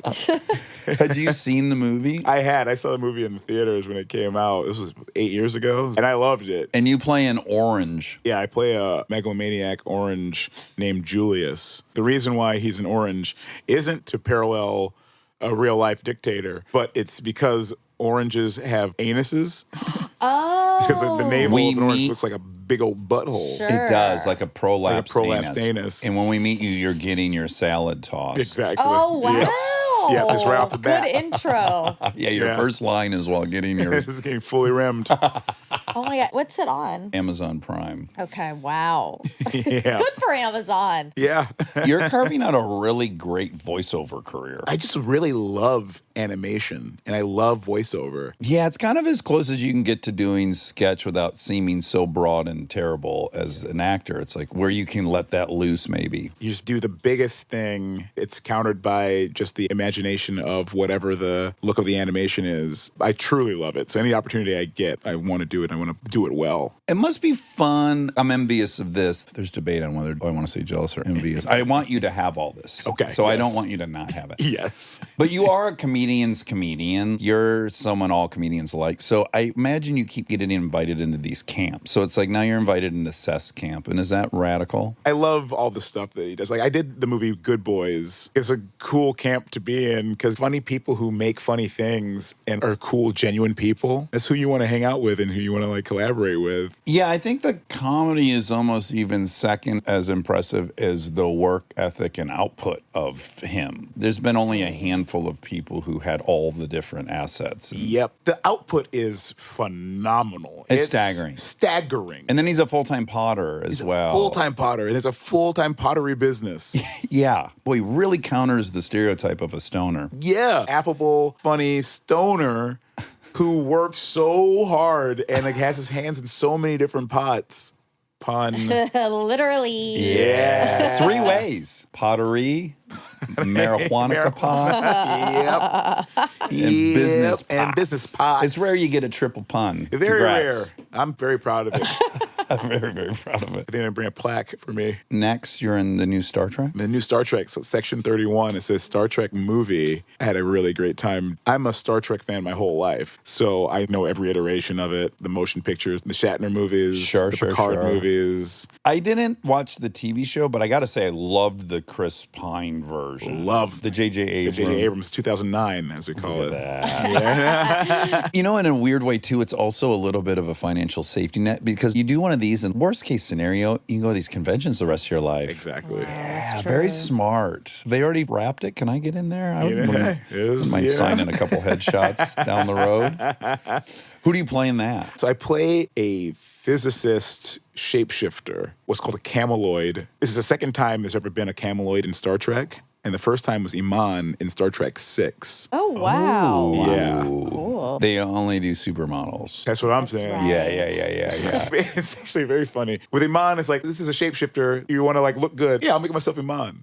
And then for me, it's like, I want to look good. I'm going to make myself Sam Richardson. I'm going to accept it. Your That's point out. right. You take that in. Well, Sam, it's so delightful. I thought it would be just like this. Favorite ride at Cedar Point? Not the Demon Drop. I'd be lying. It's the Magnum. Magnum XJ220. Yes, sir. I did the Demon Drop one time in my life, and I'll never do it again. Did you put a quarter on your knee? I didn't. You Too didn't. scared. Describe them both. But the Demon Drop is literally just like a free fall drop. They bring you up a few hundred feet in the air, and then it just falls. Yeah. And if you put a quarter on your kneecap, it'll come up in the air and Yes. spin. And We I think had that was in one the at Six commercial. Flags. I think I think so. they're everywhere, yeah, but Yeah. we'll pretend it only exists It at was Cedar called Point. acrophobia. Because of the age gap for me, it'll always be the Gemini. Well, the Gemini, I love Gemini. Best wooden roller coaster in in the world. Yeah. But it's just a little too many sounds the thing makes. Too much noise. The best thing about the Gemini is you're in line for a while. It's a hit ride. And you're staring at it, and it's an enormous wood roller coaster. You're hearing all this creaking, and you're staring at the wood, and you're like, those are pretty thin pieces of wood. Yeah. It's doing a lot of the work of the ride for you, Yeah. getting you scared of the structural integrity Yes. before you get on. But only to be way surpassed by this silver Millennium streak, Force. which is Yes. truly dangerous. You could fly Yes. right out. That one. They never updated the restraint system. Thing. Oh my You get God. air, like you go over a hill, And your feet or your butt is like, yeah, way off. And it's not even a great roller coaster, but you're not in there. You're basically just sitting on a bleacher. Is Magnum, does it go upside down? Are you guys upside down roller coasters? Yes, but that wasn't guys? its primary selling point. Yeah. The primary selling point was at the time it was built, it was the tallest free fall and it went the fastest. and with the fastest. Okay. And it held that record for a few. And I think Kristen- they beat it with the Millennium Force. Then that one, people were like passing out because it's like so Oh my fast. as my it should be. You know? There should always be a couple rides there that can hurt you. Yeah, Just exactly. Keep You just gotta everybody respect. honest. You gotta respect the world. Did you ever go in matching outfits with a girlfriend? I didn't. I went and matched me neither. T-shirts with groups, like with family members. I wish I had. I know. I always saw those couples and I was pretty jealous. I didn't put it together. But I was there on the prowl. Yeah. There was you were no going as a better couple. place. Yeah. In Cedar Point, 'cause you're in that line forever, and you're like Yep. peeping babes, and then you're gonna cross. You're in love with that babe for like 15 minutes, and then you see another babe, and then you're in love with her This for is the 12 babe. minutes. Yeah, fuck. Yeah. I picked out my babe too soon. Ooh, Look at sorry, this. babe. I can't be I gotta held move down. on. I gotta move on. This other babe in my mind that I'll never say hi to. Built the whole world with What a in time. the instant. Okay, well, I'm going to land this plane, but I just hope we're somehow in Michigan together at some Yeah, I hope point. so. That could be so fun. I really want to go to Cedar Point. I want to take my kids. I want to also. I haven't been in forever, and I just need to go. Well, listen, if we plan a trip, because my other thing was we didn't have any money, so you would drive there in the morning, then you drive home at night. Same You day. did- Yep. Yeah. And that drive home was perilous. My grandpa was rubbing spit in his eyes to stay Oh, awake. yeah. He's guzzling coffee God. and hitting the shoulder occasionally. You know, It was a Yeah. long day for the grandparents. Yeah. Oh, I bet. And I always want to stay at one of those hotels. Yeah, me too. And I so want to go, curious. Sam. I want to get the biggest room in Sandusky. Yeah. Don't you want to go big time at there? Yeah, exactly. Just really just Fucking play all the games. show them Rockefeller style. Yeah. Give me the pass. Or wear matching outfits. I'm truly all for it. Me too. You and your girl, Chris and I, all four of us, 4 matching outfits. Fuck. All right. I'm putting this on the sincere need to make it happen in my lifetime. Absolutely. I'm in. All right. Well, Sam, this has been great. Everyone watch Sausage Party Foodtopia?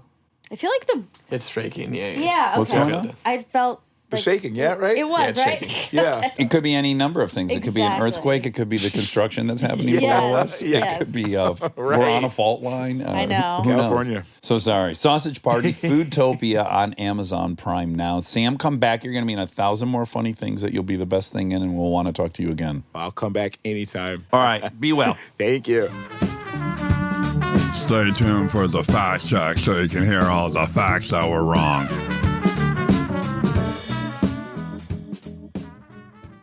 Oh, pajamas. Like a grandpa. Grandpa jammies.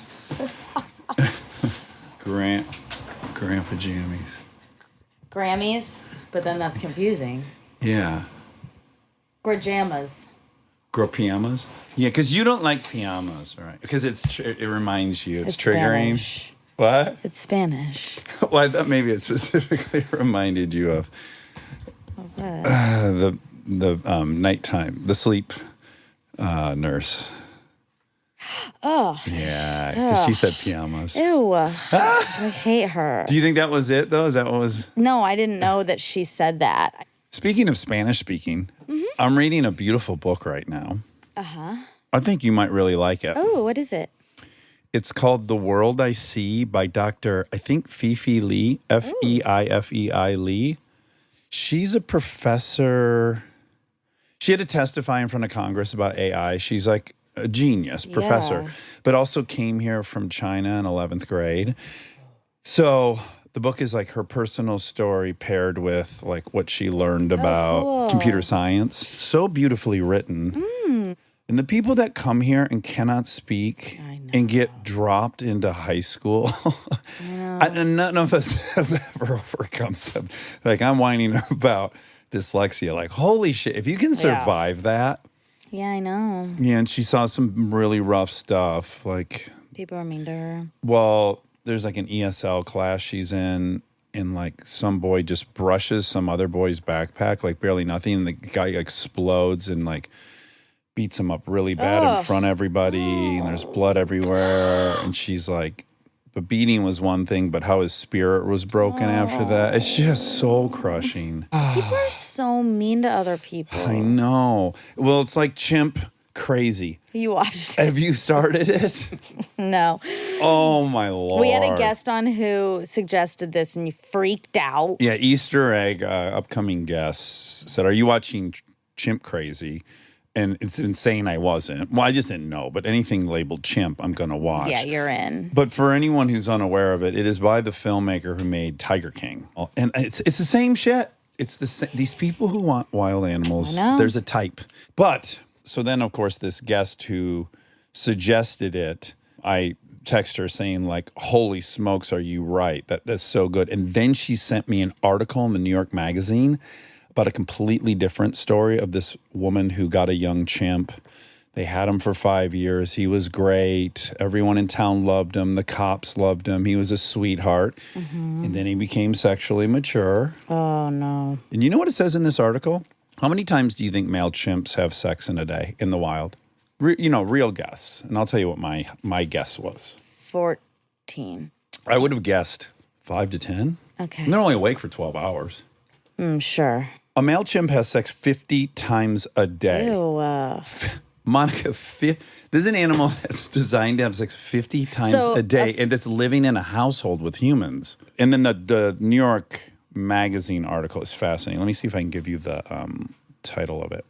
Travis the Menace. Ooh. He was the most famous ape in America, but to really understand a chimp, you have to know his mother. Ew. What did the mother do?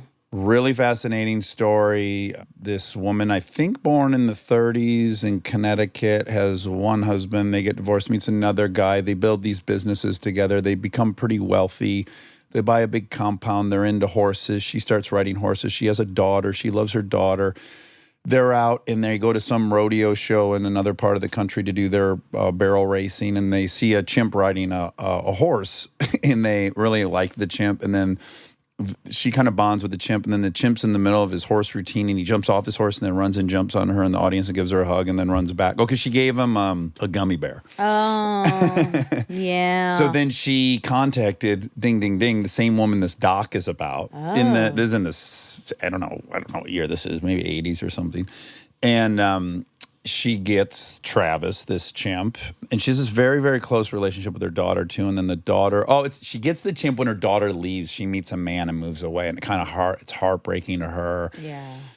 And then I don't want to ruin the story because it's a twisty and turny and incredible story. But it is both about chimps, but also what you can take from this article is like, life is weirdly long. It's short, but it's long. It's like you can be on top of the mountain and they have the business, and then your daughter leaves, and then this person in your life dies, and this person gets cancer. And then you can just be like, you can be at the lowest point after achieving, quote, safety, right? Yeah. And you can be at your darkest hour, and then you can get desperate and you can make weird decisions. And then there can be another upswing, and then there's this creature that are dealing with this creature. It's just wild, and life is precarious. It is. It is. There are car accidents, and there are these, there are cancers, and there's all this stuff. Yeah. Yeah, it's just very precarious. And I guess when I was reading it, I was like, man, when the sun's out, you just got to really fucking embrace it and enjoy it. I agree. I was listening to Nobody's Listening Right, my favorite podcast, Elizabeth and Andy, and they were kind of just talking about this too. Elizabeth saw a picture. It's a picture. It's like from the maybe 90s, I guess. It's a courtroom, and it's husband and wife, and they're sorting out Beanie Babies. Oh my God, they're getting divorced and dividing up their collection. The Beanie Babies, yes. But it's clear at that time, like, they thought this was a fortune. And so they're like, you know, so intense and struggling and spending all this time and energy and effort. Money on lawyers. Exactly, to figure out how to separate these Beanie Babies. Yeah. And there were nothing. Yeah, now they're nothing. They're nothing. And it is such a good metaphor for everything. It's like, it's nothing. Yeah, the value you place on everything, and you buy There's only in. a few things that are really worth something, and those are relationships. But other than that, like, it's all crap. Like, it all amounts to nothing when you're dead. We're really Easter egging this future guest because she brought up the chimps, and then we also got into this a lot. It's just really a profound moment when you look at someone's collection of things, and they're no longer there to provide the value that they had. Without them, they're just objects that'll get moved to a dump. Well, that's like on the positive end of it. That's like the line in Air Okay. when they say a shoe's just a shoe until someone steps in it. Oh. Michael Jordan. Okay. I.e. Michael Jordan. Yeah, that's what the movie's about. So, I cannot wait. You know, it's good. Well, let me ask you this. Do you like when you can get everything at once, or when they do a week to week? oh, I think there's pros and cons to both. well, ding, ding, ding to our last fact check about delayed gratification. Yes. I like it all, Yeah. but then it is nice to have to wait. I know, because like now I'm really excited for Sunday. Yeah. Because the new Chimp episode It's good comes to look out. forward to something. I think the sweet spot is to jump in halfway through a season. Yeah. So you can binge the first few and then wait season. Yeah. Yeah. That's smart. Waity wait. But then it's like, remember when we were watching Ding Ding Ding, The Last Dance? Oh, Cedar's just calling me. Pin. Same. Okay. You I too. talked to him last night. Oh, you talked to him last night? Yeah, for like an Okay, hour. great. Okay, that's my pin. So we'll Okay. circle back to Yeah, that. yeah. Yeah, because on The Last Dance, when we were watching, we thought there were more. Remember? And then it turned into week to week. Right. And that was right. horrible. But great? No. Oh, okay. That's It was in a the. tantrum. Okay. Okay, so yeah, so Dr. Richard Isaacson, who we have had on Yeah. the show, go back and listen. That's when we got our blood drawn. We did a whole thing. He's lovely. Yeah. We said he was very playful, which he is. He is. Yeah. He's a preventative neurologist, and so he did all these tests. They sent him all out, and then he's been in touch about our results and what we need to look into further. And yeah, so he called me a couple days ago and told me my heart's gonna explode at any moment. I doubt those were his exact words. He did not say that. He did not say that, but there's some unnerving cholesterol stuff. Which, by the way, isn't terribly new. We were talking about your cholesterol 3 years ago. Yeah, but he's shocked at the lack of, based on what he's seeing. Intervention? Yeah. Have you were advised to go on a statin, though? You had to have been, no? No. You weren't? No, they're just like, keep an eye on it. And that, yeah, he's surprised by that. And he's hooking me up quickly with a preventative cardiologist to go and This is look great. into all this much further. Yeah, because you're 36 today, but really at the time of this airing, you're 37. Happy That's birthday true. again. Thank you. Great time to look into it. Plenty of Yeah. time. Yeah. It seemed, well, I'd rather be getting this news if I were you now than at 49. yeah, it seems like I'll be dead if I don't, based on the urgency. He's, I mean, I'm kidding, sort of. He's done all this research. It's so nice. I can't believe I can't how either. kind Yeah. it is. He's Generous. so generous. He's such a busy man, and he's spending a lot of time Yeah. on all of us, it sounds like. But he doesn't know a preventative cardiologist. He was just like, let's find one, basically. So then he was just Googling. Cold calling. Yeah. And then he emailed this person and like gave the rundown, and then they said they would see me. And then he that's was nice. like, it is. But then he was like, hey, maybe you should look at some backups, but in case it takes a long time for them to see you. And I'm like, how bad is this? I didn't ask that, which I probably should. He said he said not to worry about this, not to freak out, but there is also some like pre diabetes things he's seeing. Well, that makes sense because of the It's all connected. family Exactly. history. It's all connected. Yeah. It's all fine, but you know. You know what a thought I had? What? I'm like, what if he's never taken an Indian's blood? And like, what if these markers are just standard for the Indian population? My mom doesn't have it. She don't have any of these. She doesn't have high cholesterol. Only my dad. Looks like I got a lot of his genes. Well, I'll say. I knew like that. him. I knew that before. Yeah. So, anywho, I'll keep everyone updated on that on my heart. Okay. If it explodes, Had a great. I've had a great life. I really have. I've had such a good life. Yeah. And, 37, It's pretty good. not too bad. You were born in the 1300s. Not too bad. Pretty average. Okay, so you're speaking to him today? Two, yeah. He wants to talk to me about some findings. Oh, I wonder what he found. Yeah, I'll find out at 2, I guess. Tell me what he says. I will. What did he say about you? He said I was pretty boring in my results, but my omega-3s were the worst almost out of anyone that took the they're study. low. But that's Too easy. low. You He just said take a pill. A pill and fish once a week. Oh. Oh, do you Go not eat a fishing lot of once a week? fish? I don't eat a lot of fish. Really? Only at like a restaurant I'll He eat. said take a pill and fish once a week. Well, that's good Actually, it's probably not good exercise. It's not great exercise, man. And he wants me to change my exercise routine. Zone 2. I mostly only do high intensity, Yeah. and he wants me to do Hold on a less. second. This is a news break for me. Breaking news. You exercise? Yeah, I do Peloton like an hour a day. You 5 do? 5 to 6 days a week. No. Yeah. When did this start? 2 years ago. You are so secretive. Monica and I would have been blabbing about that. A Peloton? If we were doing the Peloton 5 days a week for an hour a day, we'd be so proud of ourselves. We'd be blabbing.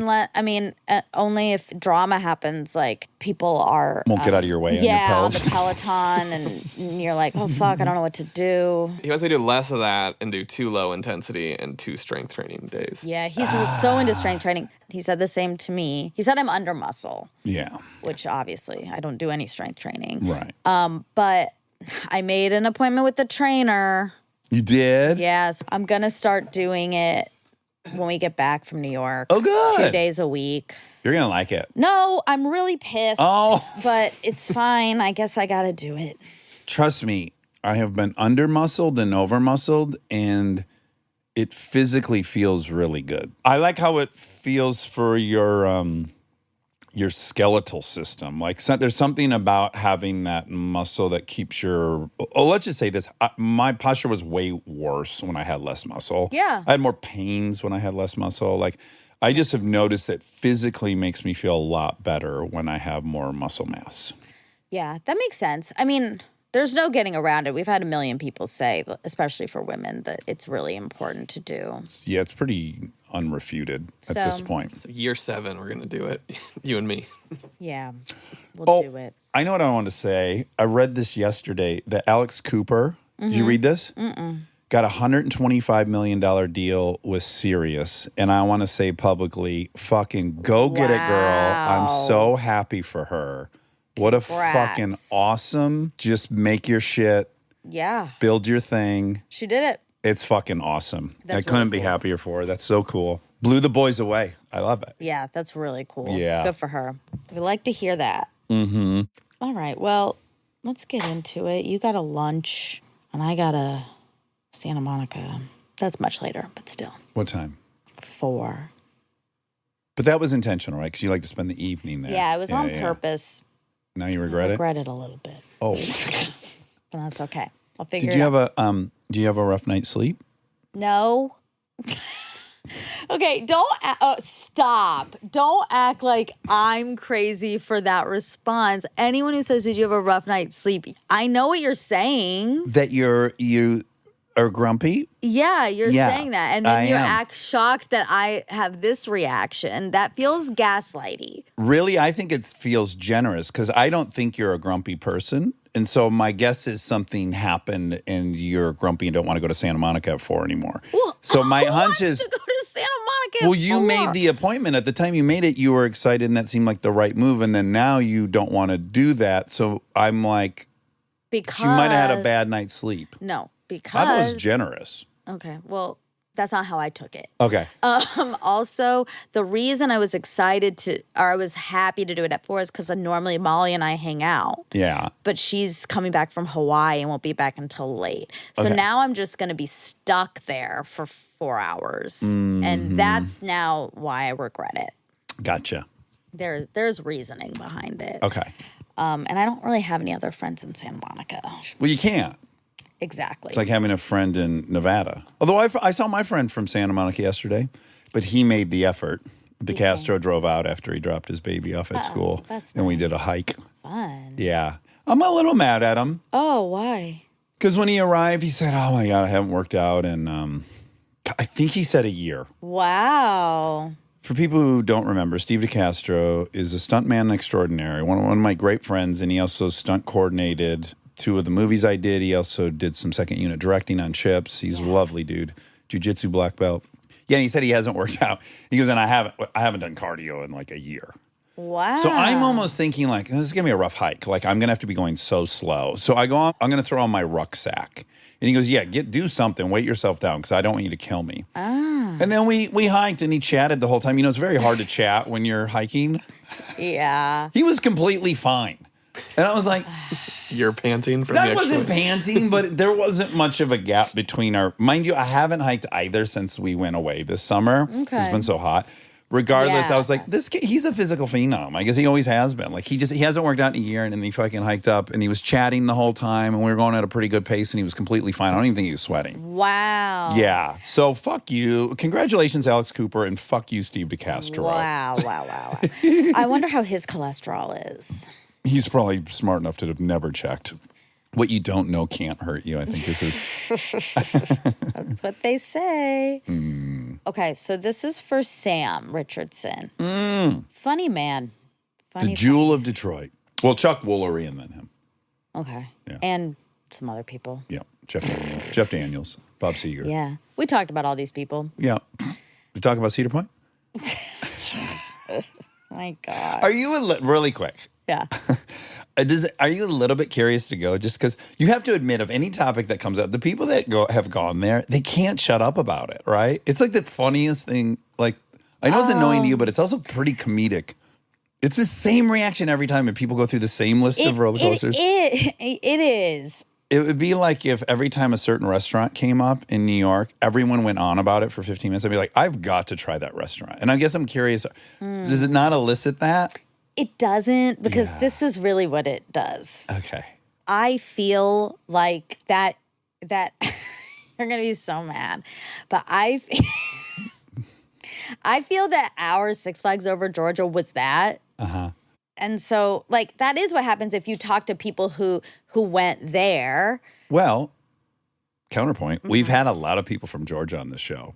And you guys have talked about Atlanta and Georgia. And it's never come up. But I don't bring it up. I don't say, Right, have you and they been to don't. Six Flags? Normally, let's be honest and truthful. Normally you say, have you been to Cedar Point? And that's what kicks off these love affair. conversations. Perhaps. I've never done that. I'm not going to go back and listen. And there's 100 at this point conversations about Cedar Point. Again, congratulations, Alex Cooper. Oh my Fuck God. you, DeCastro, and fuck you, Cedar Point. Oh my The God, amount what a turn. the amount that I publicize Cedar Point, and they have not reached out to give me free passes for my family because I'm struggling. Yeah. Because I'm Don't deserve free passes. Every time you go on now, you say you want to go and you want to take a private jet there. That's my new thing, You're which, acting by the way, crazy. Your feet are not on the ground anymore. I'm not going to ever do that. It's just a funny fantasy. In fact, it's more fun to have that fantasy than it would be to do that. obviously. Because I'd be on the plane like, this is a waste of money. I mean, this also is that's insane. so stupid. Oh, it is. Yeah. Yeah, I mean, if it was real. If it was real, but the fantasy of it is fantastic. Like maybe even wear a suit on the way there. Yeah, I mean, sure. David Letterman would be so mad if you did that. Because I wore a suit for that and Not his dinner party. Oh, right. That's so rude. It's so rude. Anyway. I'm not going to do it, but I might do it. Okay. I have to say I might do it so that the fantasy works. I get it. Yeah. I get it. You can't say like if I win the lottery, but you don't buy a lottery ticket. You still got to buy the lottery Yeah, ticket. that's right. Yeah. But making it clear, I don't think you should get free tickets. I think they should save the free tickets for a child in need. Orphans or a child in need. Let's get the orphans. Yeah. They I might mean, already really. do that. Yeah, I hope. They probably don't. Well, But they might. the orphans aren't well organized as a like voting block. That's the problem. I know. They need This is better like the foster representation. care that you said you were going to take on as your cause. I know. How far are you? You're really throwing daggers. It's got very cruel. Okay, but let me tell you something. Six Flags was so fun. Yeah, tell me about it. What was the best ride? Well, Batman was my favorite. Okay. Well, you know why I'm saying okay? Because they have that at this Six Flags. It's different. They have Superman and Batman. No, Yes, they have both. Is so different. I guarantee. Do they have what's it called? Raging Bull. No, Riddler's Revenge. No. Do they have the Viper? Yeah. No, they don't. Yes, they do. They have the Viper that goes one way and then circles back Do you the want me other to? way. I'm going to read you the list of roller coasters that the I think Chicago had that. Do they Viper. have the Georgia Coaster? Six Flags is McDonald's. Cedar Point's is Emmy Burger. Oh, gross. So you know what'd be funny is I don't get free tickets from Cedar Point, but I get a cease and desist. I do too. I love it so much. I Wait, love a it. cease and desist from who? From Six Flags. So what would be funny is I don't get any free passes from Cedar Point, but I do get sued for defamation for Six Flags. They don't need to because I'm here to stick up for Six Flags. Everyone It's a should go to great Six Flags, but I establishment. do want to get the list of goes Six Flags, What's it even called, this one? American Eagle. That's Magic Mountain. not the same as Six Flags over Georgia. No, yeah, I know. Did you have the American Eagle at the Georgia one? That was the big like course. Chicago ride. No, we didn't have That one's cool. That's the one that's in Vacation. That's the white wooden one. Yeah. Yeah, that's like the Gemini at Cedar Point. Best amusement park in the world. Oh, I'm so annoyed we're still talking about this. Okay, let me look at Six Flags over Georgia all rides. Ooh, first one that comes Okay, up, here's Batman. you want to hear what they have there? Yeah, They have the Riddler's Revenge, okay, Tatsu, Wonder Woman, okay. Twisted Colossus, Six Flags. That's the Great American, I think. I think they call it Colossus at Magic I Mountain. think so. New Revolution, Superman, Viper, Apocalypse, Batman, Magic Flyer, Gold Rusher, Full Throttle, Roadrunner Express, Gold Rusher. I already Again? read that one, but they separated it. One was a compound word, and this one's separated. Goliath, Scream, X2, Canyon Blaster, Cyclone, Ninja, Green Lantern, Goliath, Flashback, Canyon Blaster, Okay, what was the Riddler one? Riddler's Revenge. Okay, so these are all different because we have Batman the Ride. We have Acrophobia. That was a huge ride. So Apocalypse. Scary. Apocalypse? Well, they got one here called Apocalypse. No, we don't have that. It's the like drop one. You Oh, can like the drop demon drop. Exactly. That's my whole point. That they're all the same. Yes. That what's at Cedar Point is at Six Flags. How dare you? Okay. And you've also said it about Rob's Six Flags. Yeah, that's like this at Cedar Point. It's all the same. Well, I mean, the joke's on me because Six Flags bought Cedar Point. You know that, right? I didn't. That just happened. You've been keeping that silent. It's very new. Wow. You know what? And certainly now they're not going to send me free tickets. Okay. You know what? You know what? Six Flags Magic Mountain or whatever doesn't have Georgia Scorcher.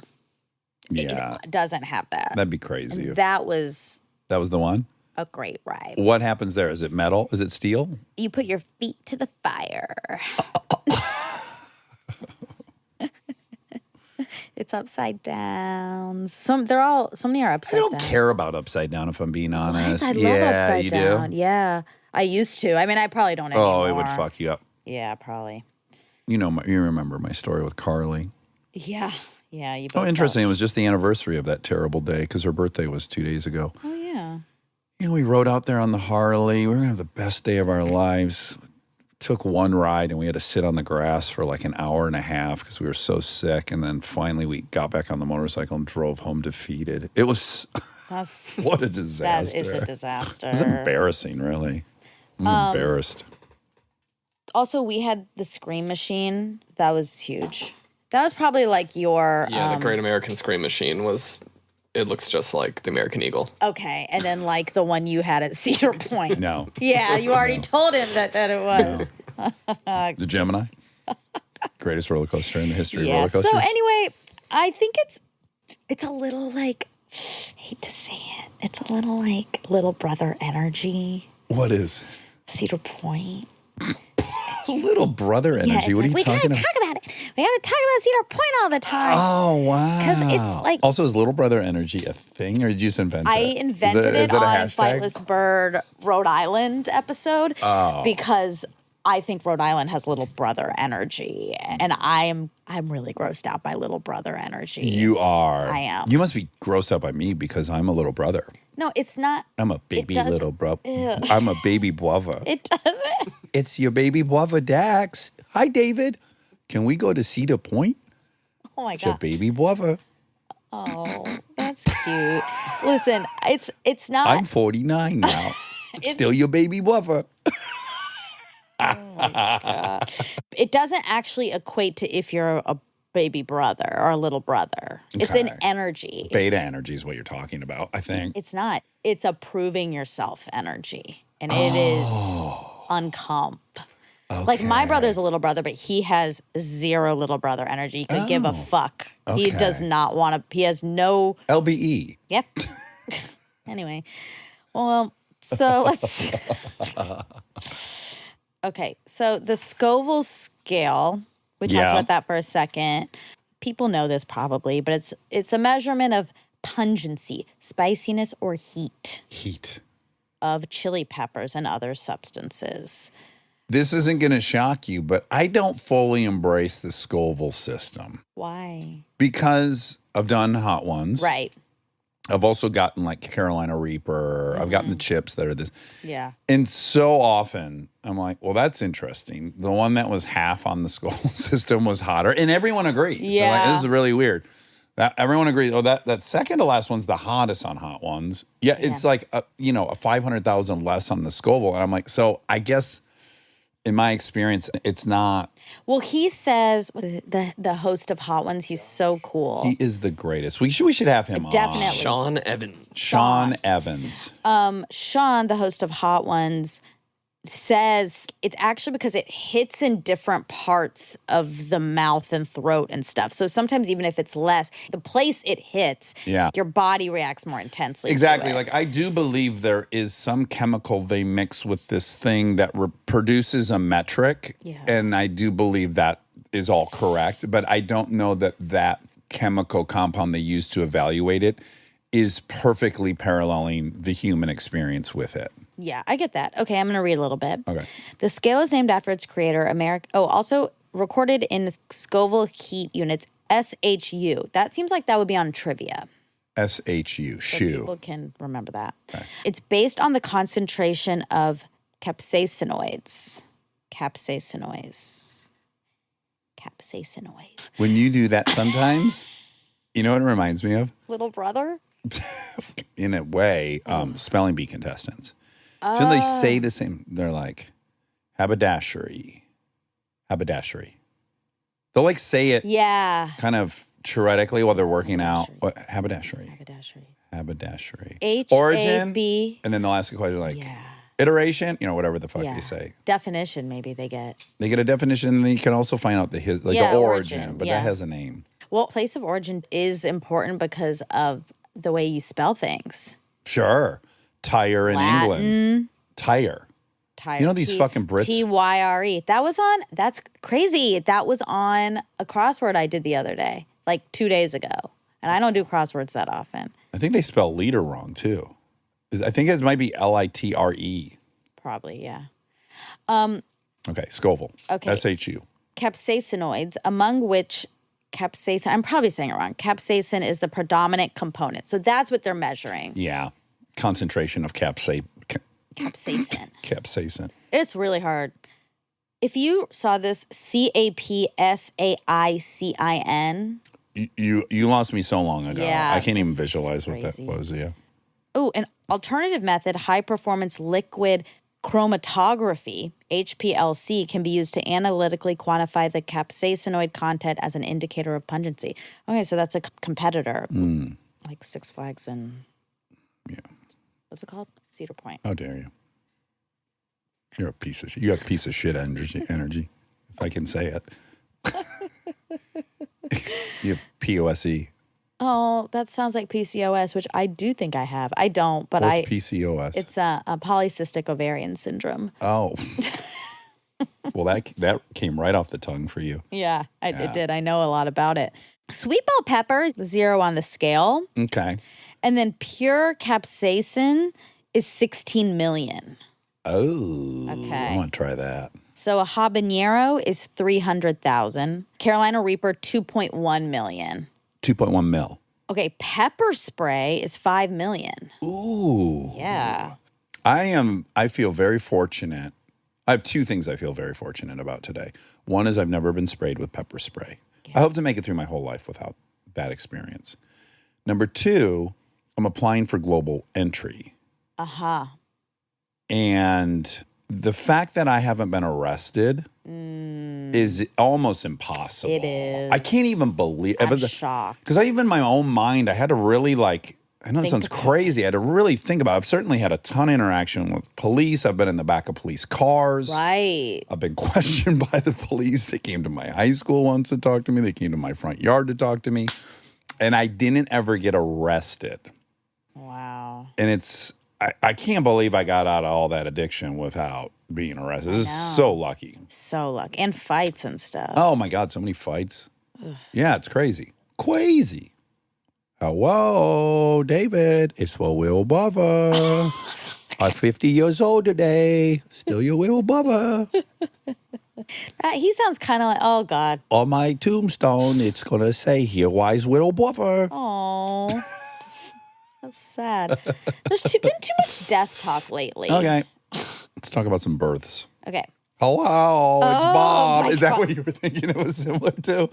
Hello, it's Bob. No. Do we have any money? No, it sounded like our friend. Oh, Hermie and Hermie and Permia? Yes. Sounded a Well, little Hermie and Permia talks like this. Oh, yeah. He's not a little brother. He's the only child. He thinks. Yeah. I never met any of my family members, Miss Monica. That's why you're my mom. Oh. Eka. You're such a good mom, Eka. Happy birthday to you. Oh, thanks. Heard you turned 37 years old. He really doesn't let anyone else talk, does he? He has social awkwardness and developmental things. Oh. And you're shining a big old light on it. Now he wants to retreat into his apartment. Might not come up for a couple of weeks. That's okay. I got television and streaming services. There's an incredible documentary about chimpanzees. Oh, my God. I'm thinking about getting one myself. Jesus. Oh, my God. Okay. Miss Monica, you ever been to Cedar Point?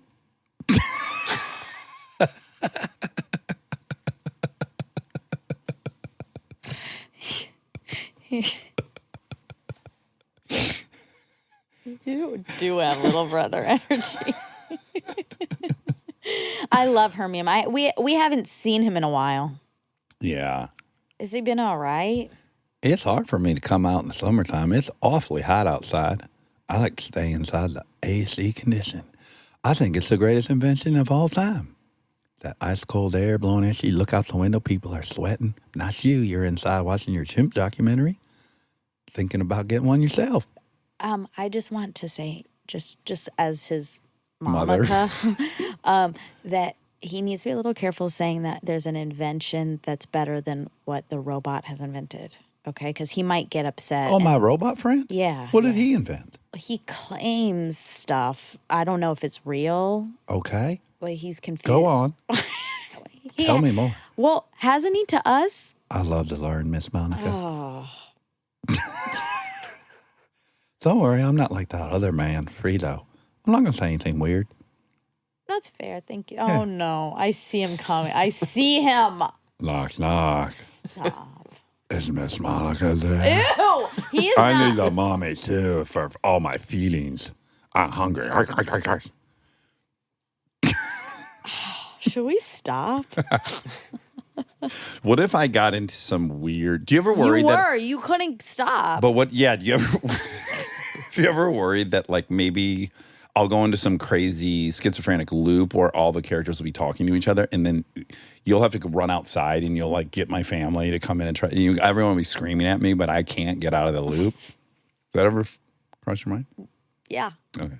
You know who hasn't been here in so long, but now we're doing it, so let's get them all out of the closet. Oh. Monica, I heard you're about to put on some muscle mass. Get some quadriceps and some triceps and some latissimus. Oh, my God. Are you going to get the pump? You know, when I get the pump, it feels like coming. Ew. That's a direct quote, Monica. Dax. It's from the documentary. You crossed the line. That is his words. That's not me. I'm just reporting the news as it comes in. Can I do some facts on? Yeah. Okay. Okay. You said in other countries, people aren't getting married. So I wanted to do some marriage rates by country. Oh, that's a fun exercise. What do you think's the lowest? Well, this is interesting. I think my guess is either going to be New Zealand or like some of these Scandinavian countries. It's Qatar. I'm surprised. Well, and I might get in trouble suggesting this. One guy's snatching up like all the wives, and a ton of the men are going unmarried. Okay. So that could be skewing the data. Okay. Venezuela is 96. 96 what? Out of, Percent unmarried? Out of 99. Like this is the list, okay? So this is number of marriages per 1,000, population per year by country. This is from The Economist. I got to add one thing, okay? When we're looking at data, clearly this data could be reflective too of how young a population is, right? Like like Japan has a very old population, and obviously older people are married at a higher rate than younger people. So this is like could be confusing, but go ahead. Yeah. The United States is 44th on the list. It's 5.1 marriage rate. Per what was it? Per 1,000. Right. Only 5 people per 1,000 are married? Per year. Per year. Oh, So it's not going to count for people Per that year are by- previously married. Okay. So it's just the current rate. I got you. 5 people get married per year out of every 1,000. Okay. That seems low, doesn't it? It does seem low. Palestine is number 1 at 10. So it's not like nothing is crazy. So that's got the highest rate of marriage. Yes. Palestine. Yeah. Okay. Okay, and what was the last place? Last place is Qatar, 1.4. Okay. Yeah, interesting. Where's Kiwiville in there? Okay, New Zealand is United Kingdom lower than The U.S.? Uh-huh. I believe that. Germany lower. I hate to say this. Japan 4.1 lower.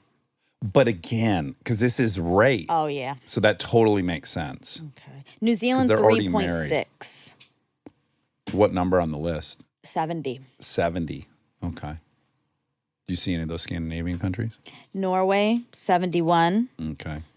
Sweden 68. Okay. Who's 69? And that's 3.8. 69 South Korea. Congrats, South Korea. Congrats, Alex Cooper. Congrats. Fuck South you, Korea. Steve DeCastro.